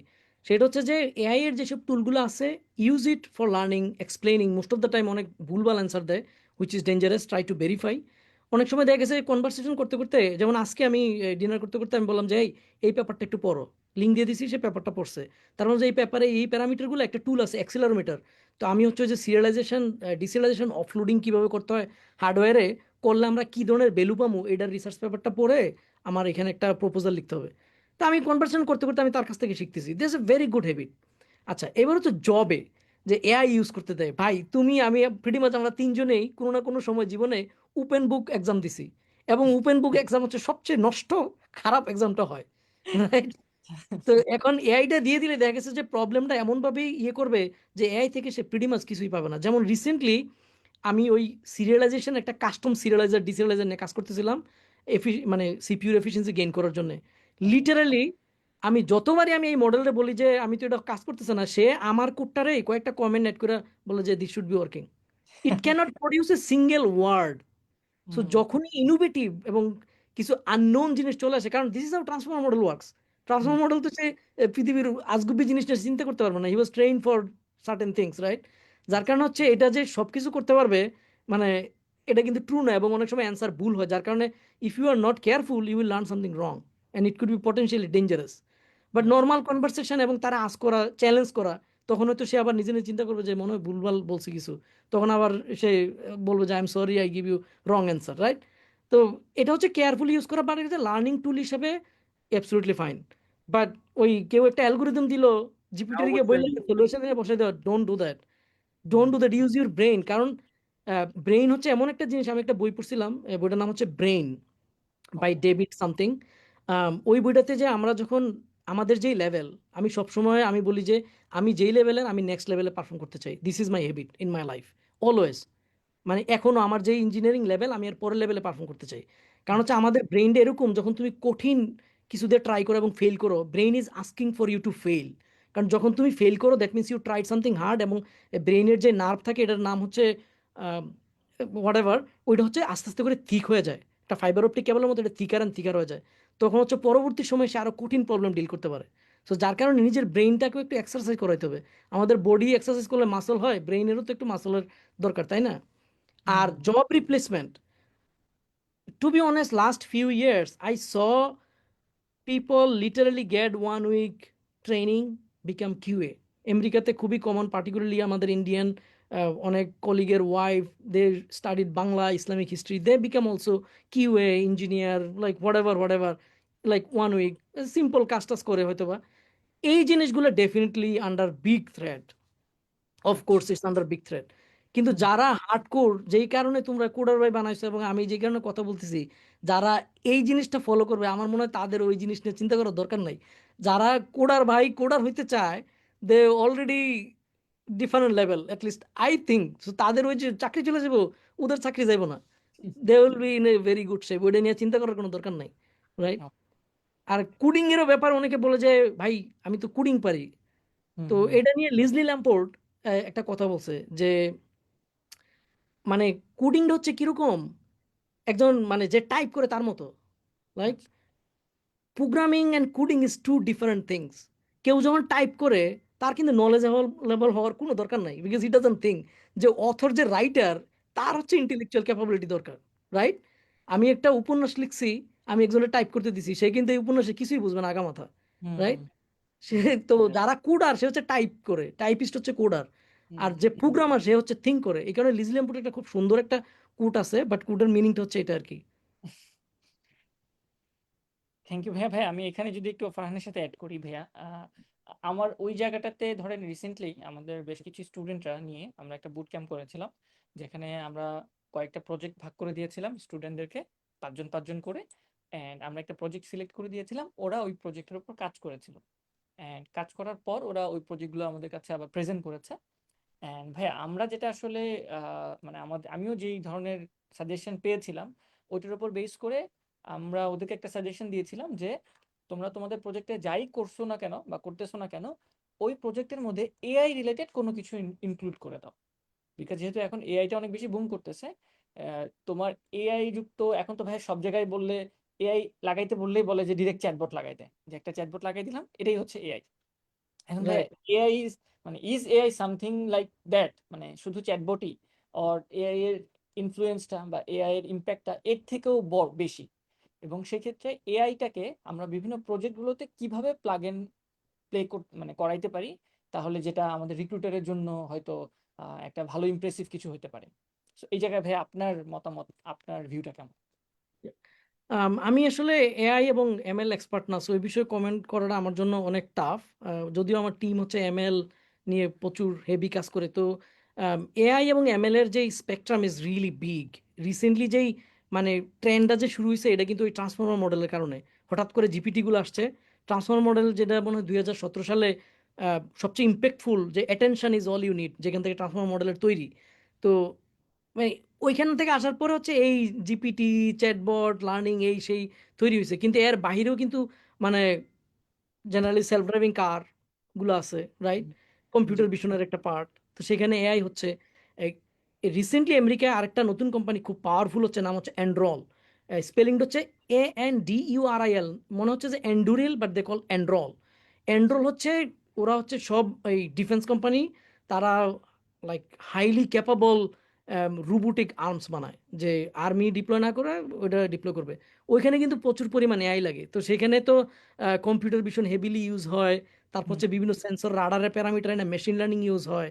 So there are so many things to do, right? It's not like only GPT. Most of the time তুমি যেটা বললা যে ভাই বললেই চ্যাটবট এনে একটা অ্যাড করে দেয়, রাইট? ওটা কিন্তু শুধু ওরকম হওয়ার কোনো দরকার নাই, কারণ হচ্ছে এআই হচ্ছে like a combination of so many things together. AI মানে হচ্ছে সে একটা ইন্টেলিজেন্সই গেইন করছে by what? By observing surroundings. By how? Hmm hmm Reading from the sensor, by looking with the computer vision like camera, like all kind of things, right? So it could be each of them is part of the artificial intelligence. হুম তো ওই related কোনো project computer ভিশনের অনেক fascinating interesting project হতে পারে, জি right? You can জি build it. আর recruiter থেকে ইমপ্রেস করার জন্য যেটা ইম্পর্টেন্ট আমার কাছে মনে হয়, এইসব ছোট ছোট project, if it impressive project তাহলে তো খুবই ভালো। এই ধরনের প্রজেক্ট করা অথবা ওপেন সোর্সে কন্ট্রিবিউট করা, যেমন ধরো পাইটর্চ। পাইটর্চ কিন্তু মানে খুবই পাওয়ারফুল ম্যাটার একটা ওপেন সোর্স। জি এবং এআইএমএল এর জন্য মানে তুমি দেখবা যে এই এনভিডিয়া যেসব জিপিটি ইয়ে বানায়, সরি জিপিইউ বানায়, ওইখানে ওদের স্যাম্পল ট্যাম্পল দেওয়া, ওরা কিন্তু পাইটর্চ ইউজ করে। It's a very powerful. Be hmm part of that, how the tensor works. Can you write a different, like আমাদের যে এই এমবেডিংসগুলো আছে, ওই ভ্যালুগুলো দেখা গেছে যে ইনস্টিড অফ ফ্লোটিং পয়েন্টের যে লার্জ রেঞ্জ ইউজ না করে, আমি যদি শর্ট ধরো যে ইন্টিজার 32 ইউজ না করে ইন্টিজার 8, 16 ছোট ছোট, কারণ আমার ভ্যালু সবসময় রেঞ্জ হচ্ছে 1 2 থাকে, তাহলে আমি ইন্টিজার 32 ইউজ করার কোনো মানে নাই, রাইট? তো হুম লাইক পাইটর্চের ভিতরে অনেক অপরচুনিটি আছে এরকম টেন্সরের পার্ট হওয়া, ছোট ছোট টেন্সরের হয়তো অপটিমাইজেশন করা। Be part of G that. So open source এবং মানে এআই রিলেটেড যেগুলো মানে ফাউন্ডেশনাল ইন্টারেস্টিং প্রজেক্ট করলে আমার কাছে মনে হয় ভালো হবে আর কি। Got it. Thank you so much ভাইয়া। ভাইয়া আপনাকেই বারবার বলাচ্ছি, অনেক কিছু বলাচ্ছি, because we get to know so much things from you. No, অ্যান্ড I talk a অনেক lot, so you cannot make me tired. Go ahead. That's very মানে nice of you, Bhaiya. And Farhan, if you can add something, let's move on to the next question. আমাদের স্টুডেন্টদেরকে থেকে কি প্রশ্ন collect করা আমরা শুরু করব? Yes, I think we can. Already দুইটা কোয়েশ্চেন আসছে, and I guess ভাইয়া and ভাইয়া যেভাবে ইন ডেপথে সবকিছু বলতেছে, we already covered some of them. যেটা অনেকেই বলতেছে যে আমি একটু যদি কোয়েশ্চেন করি, ভাইয়া আমি এনইউতে ম্যাথমেটিক্সে পড়ি, আমি প্রোগ্রামিং অলিম্পিয়াড করতে পারবো, আর এনইউ থেকে পড়ে কি আইটি রিলেটেড সাবজেক্টে হায়ার স্টাডি করতে পারবো কিনা, এটা একটা কোয়েশ্চেন। আমি কয়েকটা কোয়েশ্চেন বলি, দেন সামারি করে ভাইয়া আই গেস অ্যান্সার করতে পারবে। দেন আমাদের একটা কোয়েশ্চেন আসছে যে ভাইয়া আসসালামু আলাইকুম, আমি থার্ড ইয়ারে CSC student, I am not a competitive programmer but I somewhat enjoy problem solving, however I am very interested in computer architecture, microprocessor and microcontroller. Already studied these things in academic courses. Already academic courses এগুলো করে ফেলছে। How can I go ahead with this? And ভাইয়া এই কোয়েশ্চেনটা answer দিয়ে। দেন আমাদের আরেকটা question আসছে, আমি ওইটাকে একটু বলি যে আমাদের ডিএসএ এবং মেশিন লার্নিং এর কতটুকু পর্যন্ত কভার করা উচিত। সো আই গেস প্রত্যেকটা কোয়েশ্চেনই ভাইয়া অ্যান্সার করছে, অ্যান্ড অলরেডি আমরা এগুলো উত্তর পেয়ে গেছি। ডিএসএমএল ভাইয়া বলছে যে তোমরা কিছু স্পেসিফিক কয়েকটা ডিএসএ পড়লেই তোমরা যে কোনো ইন্টারভিউ কভার করতে পারবা। অ্যান্ড দেন ভাইয়া এই computer architecture, micro processor, micro controller নিয়েও বলছে যে এগুলোর ভালো করে স্টাডি করার জন্য। অ্যান্ড আই গেস ভাইয়ার হার্ডওয়্যারেরও এক্সপিরিয়েন্স আছে, ভাইয়া যেটা বললো শুরুতে ভাইয়ার ক্যারিয়ারটা হার্ডওয়্যার ফোকাস ছিল। And I also get to know from LinkedIn যে ভাইয়া এখানে সলিউশন আর্কিটেক্ট ছিল মোস্ট প্রবাবলি, সো এবং প্রিন্সিপাল সফটওয়্যার আর্কিটেক্ট ছিল। সো ভাইয়া আপনি যদি আমাকে আমাদের এই জিনিসটাতে একটু সামহাও কন্ট্রিবিউট করেন যে এই হার্ডওয়্যারটা কতটুকু ইম্পর্টেন্ট ফর এ ক্যারিয়ার, বা হার্ডওয়্যার দিয়ে স্টার্ট করা, যেমন আমাদের যেই কোর্সগুলো আমরা আন্ডারগ্রেডে পড়ে থাকতাম, যেমন মাইক্রো কন্ট্রোলার, তারপর এই এএলইউ বানাইতাম আমরা হয়তো, তারপর এএলইউ দিয়ে বিভিন্ন ধরনের ছোট ছোট প্রজেক্ট করতাম। তো ভাই অনেকেই আসলে হার্ডওয়্যার নিয়ে ইন্টারেস্টেড থাকে, যেমন আমাদের রিসেন্টলি একটা প্রজেক্ট যেটা আমি বললাম ভাই, বুট ক্যাম্পে আমরা অনেকগুলো টিমকে দিয়ে কাজ করাচ্ছি। একটা টিম আমাদের স্মার্ট ওয়ালেট বানাচ্ছে। সো ওই জায়গায় ওরা হার্ডওয়্যার নিয়ে কাজ করছে যে ওরা মানি ব্যাগের মধ্যেই কিপ্যাড দিয়ে দিচ্ছে, এবং মানি ব্যাগের মধ্যে ওই কিপ্যাডটা দিয়ে ওরা একটা মাইক্রো কন্ট্রোলার অ্যাড করে ওইখানে হচ্ছে ইনপুট নিয়ে অটোমেটিক্যালি এটাকে ওরা ফাইন্যান্সিয়াল ম্যানেজমেন্ট, ওদের ফাইন্যান্স ম্যানেজমেন্ট হিসেবে একটা সফটওয়্যারে এন্ট্রি দিয়ে দিচ্ছে। তো ভাই হার্ডওয়্যার নিয়ে যারা ইন্টারেস্টেড থাকে তারা কিভাবে ওদের ক্যারিয়ারটা স্টার্ট করতে পারে, অ্যান্ড তাদের অপরচুনিটিগুলো ভাই কেমন হতে পারে? আচ্ছা, হার্ডওয়্যারের একটা সাইড এফেক্ট একটু বলে নেই। এটা একটা ইন্টারেস্টিং পার্সপেক্টিভ, কারণ আমি এখন যার সাথে এই মিটিং এর পরেই দেখা করতে যাব, সে হচ্ছে হার্ডওয়্যার স্পেশালিস্ট এবং সে আসলে টেসলাতে চাকরি করতে এখন ফোর্ডে আছে। তো আমার খুবই ক্লোজ ফ্রেন্ড। হার্ডওয়্যারের যেই প্রবলেমটা, আমরা জেনারেলি তো হার্ডওয়্যার তো আর আমরা ডিজাইন করি না, ডিজাইন করে হচ্ছে ইলেকট্রিক্যাল ইঞ্জিনিয়াররা বা প্রফেসররা। কম্পিউটার সায়েন্স বা কম্পিউটার ইঞ্জিনিয়ারিংয়ে যারা পড়ে তারা একদম হার্ডওয়্যার ডিজাইন করে না, but they know how it works and how to make it works. Most of the cases যারা হার্ডওয়্যার নিয়ে কাজ করে তারা এমবেডেড সিস্টেম নিয়ে কাজ করে বেশি, মাইক্রো কন্ট্রোলার বা এমবেডেড সিস্টেম। মানে ওইখানের যে লিমিটেশনটা সেটা হচ্ছে নলেজ বেসডটা না একটু লিমিটেড। তুমি দেখবে যে মোস্ট অফ দ্য কেসেস কোনো একটা পিন থেকে পড়তেছো আর লিখতেছো, দ্যাটস ইট। যার কারণে দেখা গেছে এটার স্কোপটা অনেক ছোট থাকে। যেমন আমার এক ফ্রেন্ড, ও আমার শিখায় লো লেভেলের জিনিসপাতি, কিন্তু সে তার আর্নিংস দেখা গেছে যে significantly com, maybe even 1/3 of A software engineer. কারণ হচ্ছে যারা মানে ব্রডার ওয়েব রিলেটেড সফটওয়্যারে কাজ করে, large scale system, AI, ML, তাদের মানে এরিয়াটা অনেক বড় থাকে, কমপ্লিকেশন থাকে অনেক বেশি, যার কারণে তাদের আর্নিং বেশি। কিন্তু যারা ওই হার্ডওয়্যার বা ছোট এমবেডেড সিস্টেম, মাইক্রোকন্ট্রোলার এগুলো নিয়ে কাজ করে, কাজটা কিন্তু খুব ইন্টারেস্টিং, খুবই মজার, কারণ you see the action, right? তো কিন্তু এখানে একটা স্যালারিটা একটু কম থাকে, রাইট? তো যারা মাইক্রোকন্ট্রোলার নিয়ে কাজ করে, আমি বলবো যে ডোন্ট লাইক একদম sold for microcontroller, right? You love microcontroller computer architecture, amazing, it's good, there is nothing harmful. But if you want to like a decent amount of money and build really really crazy large scale system, then you have to focus on the other side, right? But microcontroller আমি বলতেছি না যে মানে it's good or bad, but that will teach you lot of things. এবং এই microcontroller যাদের foundation ভালো থাকে, তারা জি। পরবর্তী সময় দেখা গেছে তাদের এই এক্সপিরিয়েন্সটা অনেক কাজে লাগে এফিশিয়েন্ট সিস্টেম বিল্ড করার জন্য, বিকজ দে নো লাইক একদম লো লেভেলের যে হোয়ার to read the data from, how to right it, how to make it efficient, right? বুঝতে পারছি ভাইয়া। তুমি কি মানে আমি কি মিস করছি কিছু, মানে বা কোনো অ্যান্সার দেই নাই? না না এই- ভাইয়া, আপনি কোয়েশ্চেন উত্তর করেছেন সবগুলাই, যে মাইক্রো কন্ট্রোলারের বেসিকটা কিভাবে রেখে ওরা এই জায়গাতে ক্যারিয়ারটাতে কিভাবে আগাইতে পারে আর কি। থ্যাংক ইউ সো মাচ ভাইয়া। আর আই গেস এখন ফারহানের কাছে আমি যেতে চাই। ফারহানের কাছে আরো কয়েকটা কোয়েশ্চেন আছে ভাইয়া, ও একটু কোয়েশ্চেন করবে। লাস্ট কোশ্চেন আপনার কাছে আমার পক্ষ থেকে, সেটা হচ্ছে টেক কোম্পানিগুলোর ইন্টারভিউ স্ট্রাকচারটা নিয়ে স্টুডেন্টরা আসলে খুবই ইন্টারেস্টেড, দ্যাট কি কি কি স্টেপস তাদেরকে পার করতে হয়, কি কি ধরনের তারা কোয়েশ্চেন এক্সপেক্ট করতে পারে, 5টা লেভেলে অনেক কোম্পানিতে ইন্টারভিউস হয়, কোন লেভেলে কি ধরনের প্রশ্ন আসতে পারে, অ্যান্ড বাংলাদেশি স্টুডেন্টদের সিচুয়েশনটা কেমন আসলে বর্তমানে, লাইক কি কেমন বাংলাদেশি স্টুডেন্টদের রিক্রুটমেন্ট কেমন হচ্ছে, বা বাংলাদেশের ইউনিভার্সিটি থেকে কি পরিমাণ স্টুডেন্টরা জয়েন করতে পারছে, যদি একটু বলতেন। আচ্ছা, আমি এই লাস্ট 2টা এক্সপিরিয়েন্স, কারণ অ্যামাজনের ইন্টারভিউ স্টাইলটা একটু ডিফারেন্ট, আর মেটা, গুগল, অ্যাপল তারা একই রকম। সো যার কারণে হচ্ছে আমি এই 2টা ইন্টারভিউ কভার করি। অ্যামাজনের হচ্ছে যে নর্মালি একটা লাইক দেয় অ্যাসেসমেন্ট। তো যারা অলরেডি এক্সপিরিয়েন্স তাদেরকে অনেক সময় অ্যাসেসমেন্ট দেয় না, আমার অ্যাসেসমেন্ট লাগে নাই। বাট যারা একবারই নতুন, তাদের হয়তো একটা অ্যাসেসমেন্ট সিম্পল 2টা প্রবলেম দেয়, you solve it, even like pass or fail, I think doesn't matter, like they just check that you can write code, তারপর হচ্ছে তারা ফোন স্ক্রিনে চলে যায়। আর যদি কেউ অ্যাসেসমেন্টে খুব ভালো করে, আমি অনেক সময় দেখা গেছে আমি জাজমেন্ট করার সময় বলছি যে make him to the on site directly. আবার যদি আমার কাছে মনে হতো একটু সাসপিশিয়াস, তখন আমার কাছে মনে হচ্ছে গিভ হিম এ ফোন স্ক্রিন। তো যার কারণে একটা রাউন্ড বাইরে যেত, এটা একটা পেইনফুল। আচ্ছা, এবার হচ্ছে বাকি ইন্টারভিউগুলো অ্যামাজনের হচ্ছে একটা লিডারশিপের জন্য একটা আলাদা সেকশন থাকে, মানে শুধু লিডারশিপ। লিডারশিপ কি ধরনের কোশ্চেন করে আমি সেটা বলবো। একটা আলাদা সেকশন থেকে লিডারশিপ, তারপর হচ্ছে একটা সিস্টেম ডিজাইন থাকে, সে বলবে যে ডিজাইন টুইটার, কথার কথা টুইটার কীভাবে ডিজাইন করতে হবে, তারপর হচ্ছে কিছু ফলো আপ কোশ্চেন থাকবে। জেনারেলি এরকম সিস্টেম ডিজাইন করতে দেয় এবং ফলো আপ কিছু কোশ্চেন দেয়। এই সিস্টেম ডিজাইনের অ্যান্সারের উপরে ডিপেন্ড করবে what level are you in, তুমি কি জুনিয়র ইঞ্জিনিয়ার নাকি সিনিয়র নাকি স্টাফ নাকি প্রিন্সিপাল। সো যে প্রিন্সিপাল, তার অ্যান্সারের ধরুন অন্যরকম হবে, সে অনেক কিছু চিন্তা করবে।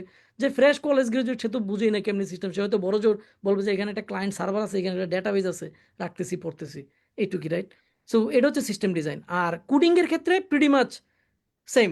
কেউ যদি লিড কোডের most popular, I think I solve 700, so I will say like 300-400 যদি কেউ সলভ করে, is pretty good. Pretty good. Most important হচ্ছে বাইনারি ট্রি, মানে ট্রি ডাটা স্ট্রাকচার, ট্রাই, তারপর হচ্ছে গ্রাফের যে ডিএফএস বিএফএস, এই 3টা জিনিস যদি কেউ জানে, তারপর হচ্ছে map, like hash table or map, এটার যে use case, I think is done with 60-70% of the interview, right? আচ্ছা, লিডারশিপে কি ধরনের কোশ্চেন করে? অনেক সময় ক্যান্ডিডেটরা এটার প্রিপারেশন নেয় না, কিন্তু that defines where are you standing.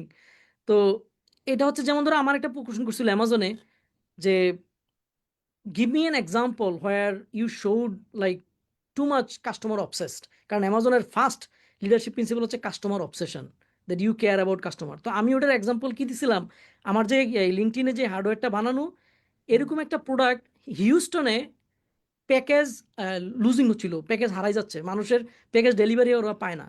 আমি কি করছি, এক উইকেন্ডে আমি ড্রাইভ করে আমি ওইখানে চলে গেছি হিউস্টন বাই মাইসেলফ, গিয়ে আমার পরিচয় দিয়ে আমি 115 ডিগ্রি ফারেনহাইট টেম্পারেচারে ডাউনটাউনে একটা গ্যারেজের ভিতরে আমি এরকম শুধু ওই যে নর্মাল গেঞ্জি পইরা কনসোল লাগাই দিয়ে আমি বসে রয়েছি, যে কেন আমার প্যাকেজ হারানো যায়। তো এই এক্সাম্পলটা আমি দিছিলাম। আমার কাছে মনে হয় এর চেয়ে বেশি ডেডিকেটেড কি আর কেউ মানে হইতে পারে কাস্টমারের জন্য? I think that was the cracking point for the interview. তারপর হচ্ছে আরেকটা কোশ্চেন যেটা আমি করতাম, কারণ আমার 2টা লিডারশিপ পছন্দের ছিল, আমি ইন্টারভিউ লুপে থাকলে বলতাম যে এই 2টা আমাকে দিতে হবে। একটা হচ্ছে ইনভেন্ট অ্যান্ড সিম্পলিফাই, আরেকটা হচ্ছে আহ, সেটাকে বলা হয় বিং কিউরিয়াস, এই টাইপের আর কি। তো ইনভেন্ট অ্যান্ড সিম্পলিফাই আমি যেই কোশ্চেনটা জেনারেলি আমি করতাম, যে give me an example that you did something you thought it was a great innovation. Hmm hmm. তো দেখা গেছে অনেকেই বুঝতে পারে না আমি কি করছি, মানে কোনটা ইনোভেটিভ বলতে পারে না, রাইট? তো এই কারণে হচ্ছে এগুলোর জন্য প্রিপারেশন নিতে হবে লিডারশিপের। মানে এখন তো মনে হয় 16টা লিডারশিপ অ্যামাজনে, এর ভিতরে 5-7টা লিডারশিপ আছে ভেরি ইম্পর্ট্যান্ট, যেমন customer obsession, thinking big, learn and be curious, তারপর হচ্ছে তোমার ইনভেন্ট অ্যান্ড সিম্পলিফাই, রাইট? তো ওকে। এই কয়েকটা লিডারশিপের প্রত্যেকটার 2টা এক্সাম্পল রেডি রাখতে হবে। হ্যাঁ, কারণ এক একটা হয়তো বা অন্য ইন্টারভিউর আবার এরকম টাইপের কোশ্চেন করতে পারে। 2টা যদি আবার একরকম হয়ে যায়, ওই যখন আমরা ডিব্রিফে বসি, বলবো যে আরে আমারও তো এই অ্যান্সার দিছে, ওকে আমাকেও এটা দিছে, তখন আচ্ছা। একটু গন্ডগোল হয়ে যায়। ভাই তো একটু ইন্টারাপ্ট প্র্যাকটিক্যাল। করবো আপনাকে, that হুম, এই জায়গায় মানে আমার নিজেরও বাংলাদেশের স্টুডেন্টদের এক্সপিরিয়েন্স থেকে আমি মনে করি দ্যাট এটাতে আসলে স্টুডেন্টরা প্রিপেয়ার থাকে না। বাট এই হুম। জায়গায় বাংলাদেশি স্টুডেন্টদের সাথে বাইরের স্টুডেন্টরা ইন্ডিয়া বা চায়নার যেসব স্টুডেন্টরা অ্যাপ্লাই করে তাদের তাদের ডিফারেন্সটা মানে কি পরিমাণ ভিজিবল, বা তারা কি ধরনের অ্যান্সার দেয় যেটা থেকে আমরা শিখতে পারবো হয়তো। আচ্ছা, বাইরে বলতে আমেরিকান স্টুডেন্টরা, তোমাদের বন্ধু বান্ধব অলরেডি আমেরিকায় পড়াশোনা করছে, ওরা আন্ডারগ্রেডে যেসব প্রজেক্ট করে, আচ্ছা লাইক আনবিলিভেবলি ইমপ্রেসিভ, লাইক এগুলো নিয়ে বলার কিছু নাই। এবং ওদের সবারই ইন্টারনাল এক্সপিরিয়েন্স থাকে। ইন্ডিয়া বা চায়নাতে এগুলো থাকে না। But fake it until you make it. They will make their story. ধরো যে একটা সিম্পল কাজ করছে, সে এইটাকে অনেক সুন্দর করে বানাবে। যেমন আমার এক ফ্রেন্ড আছে, নাম হচ্ছে ওর ডাক নাম মাইকেল। সো লিঙ্কডইনে তার ডিফারেন্ট নাম, বাট মাইকেল হচ্ছে, আমি যেই প্রজেক্ট করছি, ও এই প্রজেক্টটারে বলছে যে আমি এটা করছি, করে সে গুগলে চাকরি পেয়েছে, এখন গুগলে আছে। তো পরে আমার টেক্সট করছে, তোমার যে প্রজেক্ট আছে আমি কিন্তু এটা বলছি যে আমি করছি। কারণ ও আচ্ছা ছিল, মানে আমি ছিলাম লিড। তো আমার সাথে খুব ভালো খাতির, তো আমি ওরা সব বুঝাই টুঝাই দিছি, সে এটা মারা দিছে। তো অনেক সময় মানে দেখা গেছে তুমি একটা প্রজেক্ট করছো, হয়তো ছোট্ট একটা পার্ট তুমি করছো, কিন্তু বিগার পার্টটা তো তুমি জানো এটা কিভাবে কাজ করে। Then like you know make a nice story. এটা তো একটা story telling. You have to tell that story. এবং স্টোরিটা মানে বলারও কিন্তু একটা ইয়ে আছে। এটাকে বলা হয় স্টার প্রিন্সিপাল, রাইট? যে সিচুয়েশন, তারপর হচ্ছে টেকনিক্যাল সামথিং, এ হচ্ছে অ্যাকশন, আর হচ্ছে রেজাল্ট। তোমার কি সিচুয়েশন ছিল, তো এটা তুমি কিভাবে অ্যাসেসমেন্ট করলা, কইরা কি অ্যাকশন নিলা, এটার আউটকাম কি আসলো, এটা স্টার প্রিন্সিপাল ফলো করে তোমাকে বলতে হবে। অ্যামাজনের হচ্ছে এটা। আর মেটা হচ্ছে literally they don't care about anything. তোমাকে প্রতি রাউন্ডে, এক্সকিউজ মি, 2টা করে প্রবলেম দেওয়া হবে। You solve the code, good. You did not, fail. Straight. কোনো লিডারশিপ টিডারশিপ এসব কিছু নাই। লাইক লিটারালি আসবে, তুমিও তো কথাও বুঝবা না ইন্টারভিউয়ারের। এমন হইতে পারে যে ইন্টারভিউয়ার কোনো আওয়াজও করতেছে না, প্রবলেম লিখে দিছে, তুমি কোড করো, হ্যাঁ চুপ করে বসে রয়েছে কিচ্ছা, মানে কোনো নড়াচড়া নাই। So you solve it right, you get the job. You didn't solve it, gone. Hmm 2টা করে। কিন্তু মানে অ্যামাজনে একটা প্রবলেম দেয় আর কি, গুগলেও একটা প্রবলেম দেয়, ইন্টারেস্টিং। বাট মেটা হচ্ছে স্পিড কেয়ার করে, ওরা কমন প্রবলেম দেয়। ইভেন মানে ফেসবুকের কিছু প্রবলেম আছে, এগুলো রিপিটিটিভ, একই প্রবলেম, প্রত্যেকের সবার কাছে একই প্রবলেম আসতেছে। But they want to see your speed. Hmm জানে যে তুমি পারো, কিন্তু কত দ্রুত তুমি করতে পারছো, দে কেয়ার আচ্ছা অ্যাবাউট। তো এই যে দুই জায়গায় দুই রকমের ইন্টারভিউ আর কি। হুম বুঝতে পারছি থ্যাংক ইউ সো মাচ ভাইয়া, আপনার অ্যান্সার গুলা মানে আর বাই রেলেভেন্ট। দ্য আমি মেটারও ইন্টারভিউর এখন। I take interview at Meta as well. Wow I wow hope আমাদের বাংলাদেশি স্টুডেন্টরা আপনাকে ইন্টারভিউয়ার হিসেবে পাবে এন্ড আপনার অ্যাডভাইস গুলো ইউজ করে পাইছে, এরকম হচ্ছে যে crack পাইছি। করবে ইনশাআল্লাহ। Okay, so Imran, I think we can close. Okay thank you so much ভাইয়া ইন্টারভিউ এই জিনিসগুলো ক্লিয়ার করার জন্য। ভাইয়া আমি আরেকটা জিনিস আমার পার্সোনাল কিউরিওসিটি থেকে জানতে চাই। For example as you already said যে you have experience with Apple but you don't get to talk about it but in publicly. But in general, if I see from my perspective, I see very few people from Buet also gets into Apple. So এই ধরনের এই exclusive কোম্পানিগুলোতে যদি জবের জন্য কেউ aspirant হয় যে আমি এই ধরনের এক্সক্লুসিভ কোম্পানিগুলো স্পেশালি অ্যাপেলের জন্যই হয়তো আমি প্রিপারেশন নিতে চাই, ইন দ্যাট কেস অ্যাপেলের হায়ারিংটা কেমন ভাবে হয় বা কেমন ভাবে প্রিপারেশনটা নেওয়া যেতে পারে? লাইক আমাদের কম্পিউটার সায়েন্স গ্রাজুয়েটদের জন্য pretty much same same pattern. মানে okay LeetCode, solve algorithm and data structure problem as many as you want, be familiar with the common system design. আমার একটা রিপোজিটরি আছে, জি ভাই ক্র্যাকিং দ্য সিস্টেম ডিজাইন। আমার কাছে, আমি এরকম বলছিলাম এই মেটাতে জয়েন করার আগে, তোমাদের বুয়েটের একটা, তোমাদের সিনিয়র বড় ভাই মাজারের সাথে বলছিলাম, মাজার, পৃথিবীতে আমার কেউ সিস্টেম ডিজাইনে ফেল করানোর ক্ষমতা পৃথিবীর কেউ রাখে না। তো আচ্ছা কোয়েশনে আমি চুপ করে রয়েছি, আবার আমি ভাবলাম যে আল্লাহ যদি ফেল করে দিতে, একটা ধরা খাইলাম, রাইট? পরে কয়েক সেকেন্ড পরে আবার বলতেছে না, আমার কেউ ফেল করার ক্ষমতা আসলেই রাখে না। ওয়াও তো তো সিস্টেম ডিজাইনের কিছু মানে অ্যাটাকিং পয়েন্ট আছে। আমরা যখন কেউ যখন তোমার সিস্টেম ডিজাইন ইন্টারভিউ নিচ্ছে, জি ভাই আহ, আমরা আসলে কি এক্সপেক্ট করি, বা আমার যে পার্সোনালিটি, আমি মনে করি যে আমি এমন জিনিস তারে বলতে চাই, হুম সেটা স্কেলিং এ হোক, রিলায়েবিলিটিতে হোক, যেটাতে হোক, সে জীবনেও শুনে নাই, আচ্ছা ইন্টারভিউ শুনে নাই। I can guarantee, I can talk something that he never heard, what ever level of engineering he has. এটা ওয়াও কিভাবে আমি পারি, আমার কাছে মনে হয় যে because of I read lot of paper. যে লেটেস্ট পেপারগুলো, ইঞ্জিনিয়ারিং ব্লগগুলো যদি তুমি পড়ো, তাহলে জি দেখা গেছে যে ওই প্রবলেমটাতে এইভাবে সলভ করা যায়, ওই প্রবলেমটা এইভাবে সলভ করা যায়, right? Hmm there are lots of things you already know. তো এগুলো আমি ওই ইয়ের মধ্যে নোট করে রাখছি। আমি শুধুমাত্র একজনের সাথে শেয়ার করছিলাম, আমার ভাই ছাড়া অন্য আরেকজন। পরে আমি উড়েও সরাই দিছি, কারণ এটা আমার কাছে মনে হচ্ছে it's becomes a gold mine type of wow document, right? Wow wow বুঝতে পারছি ভাইয়া wow! Thank you so much ভাইয়া। আপনার ক্যারিয়ার অ্যান্ড আপনার পার্সোনাল এক্সপেরিয়েন্স, আপনার ইন্টারভিউ এক্সপেরিয়েন্স গুলা আমাদের সাথে শেয়ার করার জন্য। অ্যান্ড আই গেস আমাদের যে অডিয়েন্সটা আছে তারাও অনেকগুলো জিনিস জানতে পারছে, বুঝতে পারছে। They get to learn how to solve a real life problem. They get to learn about system design. They get to start building from zero, মানে স্টার্ট একদম জিরো থেকেই স্টার্ট করে ওদের বিল্ডিং এর দিকে যাওয়া উচিত যে কোনো কিছু। And they also need to study a lot and they also need to read more and more research paper to get up, মানে আপডেটেড। So Yep. এই Yep. জায়গাগুলোতে আই গেস সবাই আমরা মোটামুটি ক্লিয়ার। অ্যান্ড ফাইনালি ভাইয়া আমি সেশনটা শেষ করব আপনার কিছু পার্সোনাল কোয়েশ্চেন দিয়ে।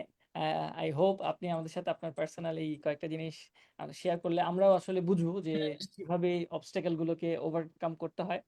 হ্যাঁ, আপনার লাইফে আপনি যেটা বললেন যে often sometimes you felt like যে আপনি হয়তো অনেক কিছু জানেন না, then you try to overcome that fear. And আপনি আপনার লাইফে আসলে এই সকল জায়গাগুলোতে কিভাবে ভয় আর ফেইলিয়ার, এই দুইটা জিনিসকে আপনি কিভাবে সবসময় হ্যান্ডেল করেছেন, বা আপনি এখনো কিভাবে হ্যান্ডেল করেন যদি আননোন কোনো কিছু আপনার কাছে চলে আসে, এই জিনিসটা যদি ভাইয়া আমাদের সাথে শেয়ার করতেন। আমার আমি এখনো ভয় পাই। আমি প্রত্যেকদিন আমি যে কিছু পারি না এটা আমি খুব ভালো করে জানি। কারণ ধরো আমার এই যে আমার ডেস্ক কিন্তু এখানে একদম, তো আচ্ছা আমার আচ্ছা। ডান পাশে যে বসে ওর নাম হচ্ছে আম, ইয়াওসা। ইয়াওসা হচ্ছে ক্যালটেকের, ওর প্রফেসর হচ্ছে নোবেল লরিয়েট। ও। জাস্ট একটা সিম্পল এক্সাম্পল দিলাম।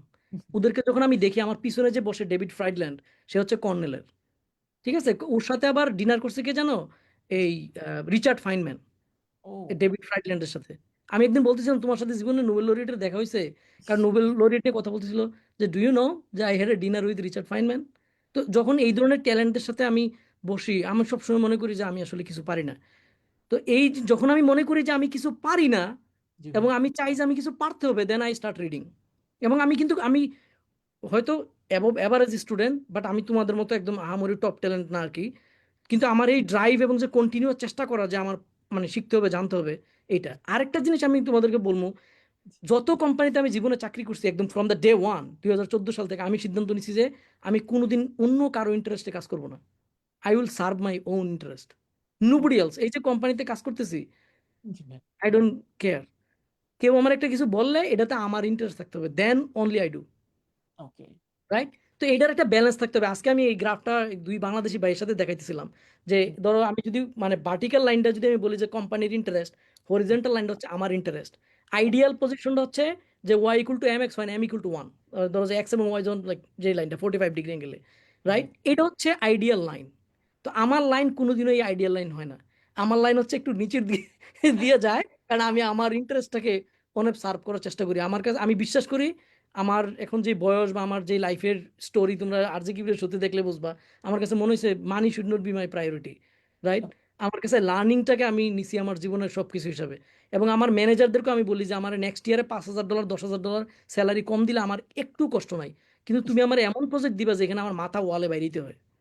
কারণ আমি সত্যিকার অর্থে বিশ্বাস করি যেই জিনিস আমি ইজিলি সলভ করতে পারি এই জিনিস দিয়ে আমার জীবনে কিচ্ছু হবে না। যেই জিনিস আমার ওয়ালে মাথা বাইরিতে হইব আচ্ছা। সেইটা হচ্ছে আমার জন্য রাইট কাজ। এবং এই মেটাতে আমি এখন যে ধরনের কাজ করতেছি হয়তো আমার এই বছর ফায়ারও করে দিতে পারে। That's the truth, reality. কারণ হচ্ছে আমি ডিল করি হচ্ছে আনইউজুয়াল কমপ্লিকেটেড স্টাফ, যেটা আমার করার কথা না। It's not assign to me because I don't care. আমার গোল হচ্ছে আই হ্যাভ টু লার্ন। এই যে একটু আগে বলছিলাম যে হার্ডওয়্যার অফলোডিং প্রজেক্ট, এটা আমার ম্যানেজার জানেও না যে আমি অন্য টিমের সাথে অলরেডি মানে কাজ শুরু করে দিছি দীর্ঘদিন ধরে। কিছুদিন পরে আমি এটা নিয়ে আউটকাম প্রেজেন্ট করবো, জানেও না, আমার ম্যানেজার জানে না। So there are so many things I do behind the scene only for my own interest. Goat it ভাইয়া। রাইট? Got তো এই কারণে মানে নিজেরে বিং হাম্বল এবং বিশ্বাস করা যে আমি কিছু পারি না এবং আমাকে ডিফিকাল্ট জিনিস ফেল করা ভালো। ডিফিকাল্ট জিনিসটাই ট্রাই করতে হবে। Don't try with easy. যখনই তুমি এই যে অনেকে দেখবা যে আমাদের দেশে সারা বাংলাদেশে ফার্স্ট হয়েছে, বুয়েটে এসে ফার্স্ট হয়েছে, বুয়েটের টিচার হয়েছে ফার্স্ট ফার্স্ট ফার্স্ট, আছে না এরকম অনেকে আছে? আমাদের টিচার ছিল, আছে বুয়েটের, যেমন সাইফুর রহমান স্যার। হ্যাঁ, ইলেকট্রিক্যাল যে হেড ছিল, আমার একজন রিকমেন্ডেশন দিছে। আমার কাছে মনে হচ্ছে স্যার আসলে বাংলাদেশে পড়ার যোগ্যই না, স্যারের পড়া দরকার ছিল এমআইটিতে। রাইট? তাইলে হচ্ছে স্যার নিজের আরো চ্যালেঞ্জ ফিল করলে, কারণ সে তো আমাদের মধ্যে সেরাই, তার কাছে সবকিছু ইজি। তার দরকার কঠিন জিনিস, আরো কঠিন। হয়তো স্যারের নোবেল প্রাইজ পেয়ে যেত বহু বছর আগে যদি সে ওই লেভেলে ইয়েটা করতো, তাই না? তো এই কারণে আমি সবাই প্রিফার করি। এবং আমার বাগিনা আছে বা যারা ছোট আছে, আমি সবসময় বলি যে যেটা তুমি পারবা না, এটা সম্ভব না, 6-এ পড়লে 7-এর অঙ্ক করতে হবে। মানে ডিফিকাল্টি লেভেল এরকম 1 step above, X+1 always. Got it. Right? Because hmm, failure helps the brain actually. Easy জিনিস ব্রেনের জন্য কোনো কাজে দেয় না আসলে। wow, থ্যাংক wow, ইউ ভাইয়া সো মাচ। মানে স্টুডেন্টদের মোটিভেট হওয়া তো দূরের কথা, আমরা নিজেরাই আসলে মোটিভেটেড হয়ে গেছি আপনার জি, কথা বলতে। এন্ড আমার খুবই খুবই খুবই পার্সোনালি খুব পছন্দ হয়েছে কিছু স্পেশাল পয়েন্টস, যেমন স্টুডেন্টরা শুধু কোডিং এর দিকে না ঝুঁকে একটা ব্যালেন্স রাখা, then builder mindset, and now this difficulty face করা।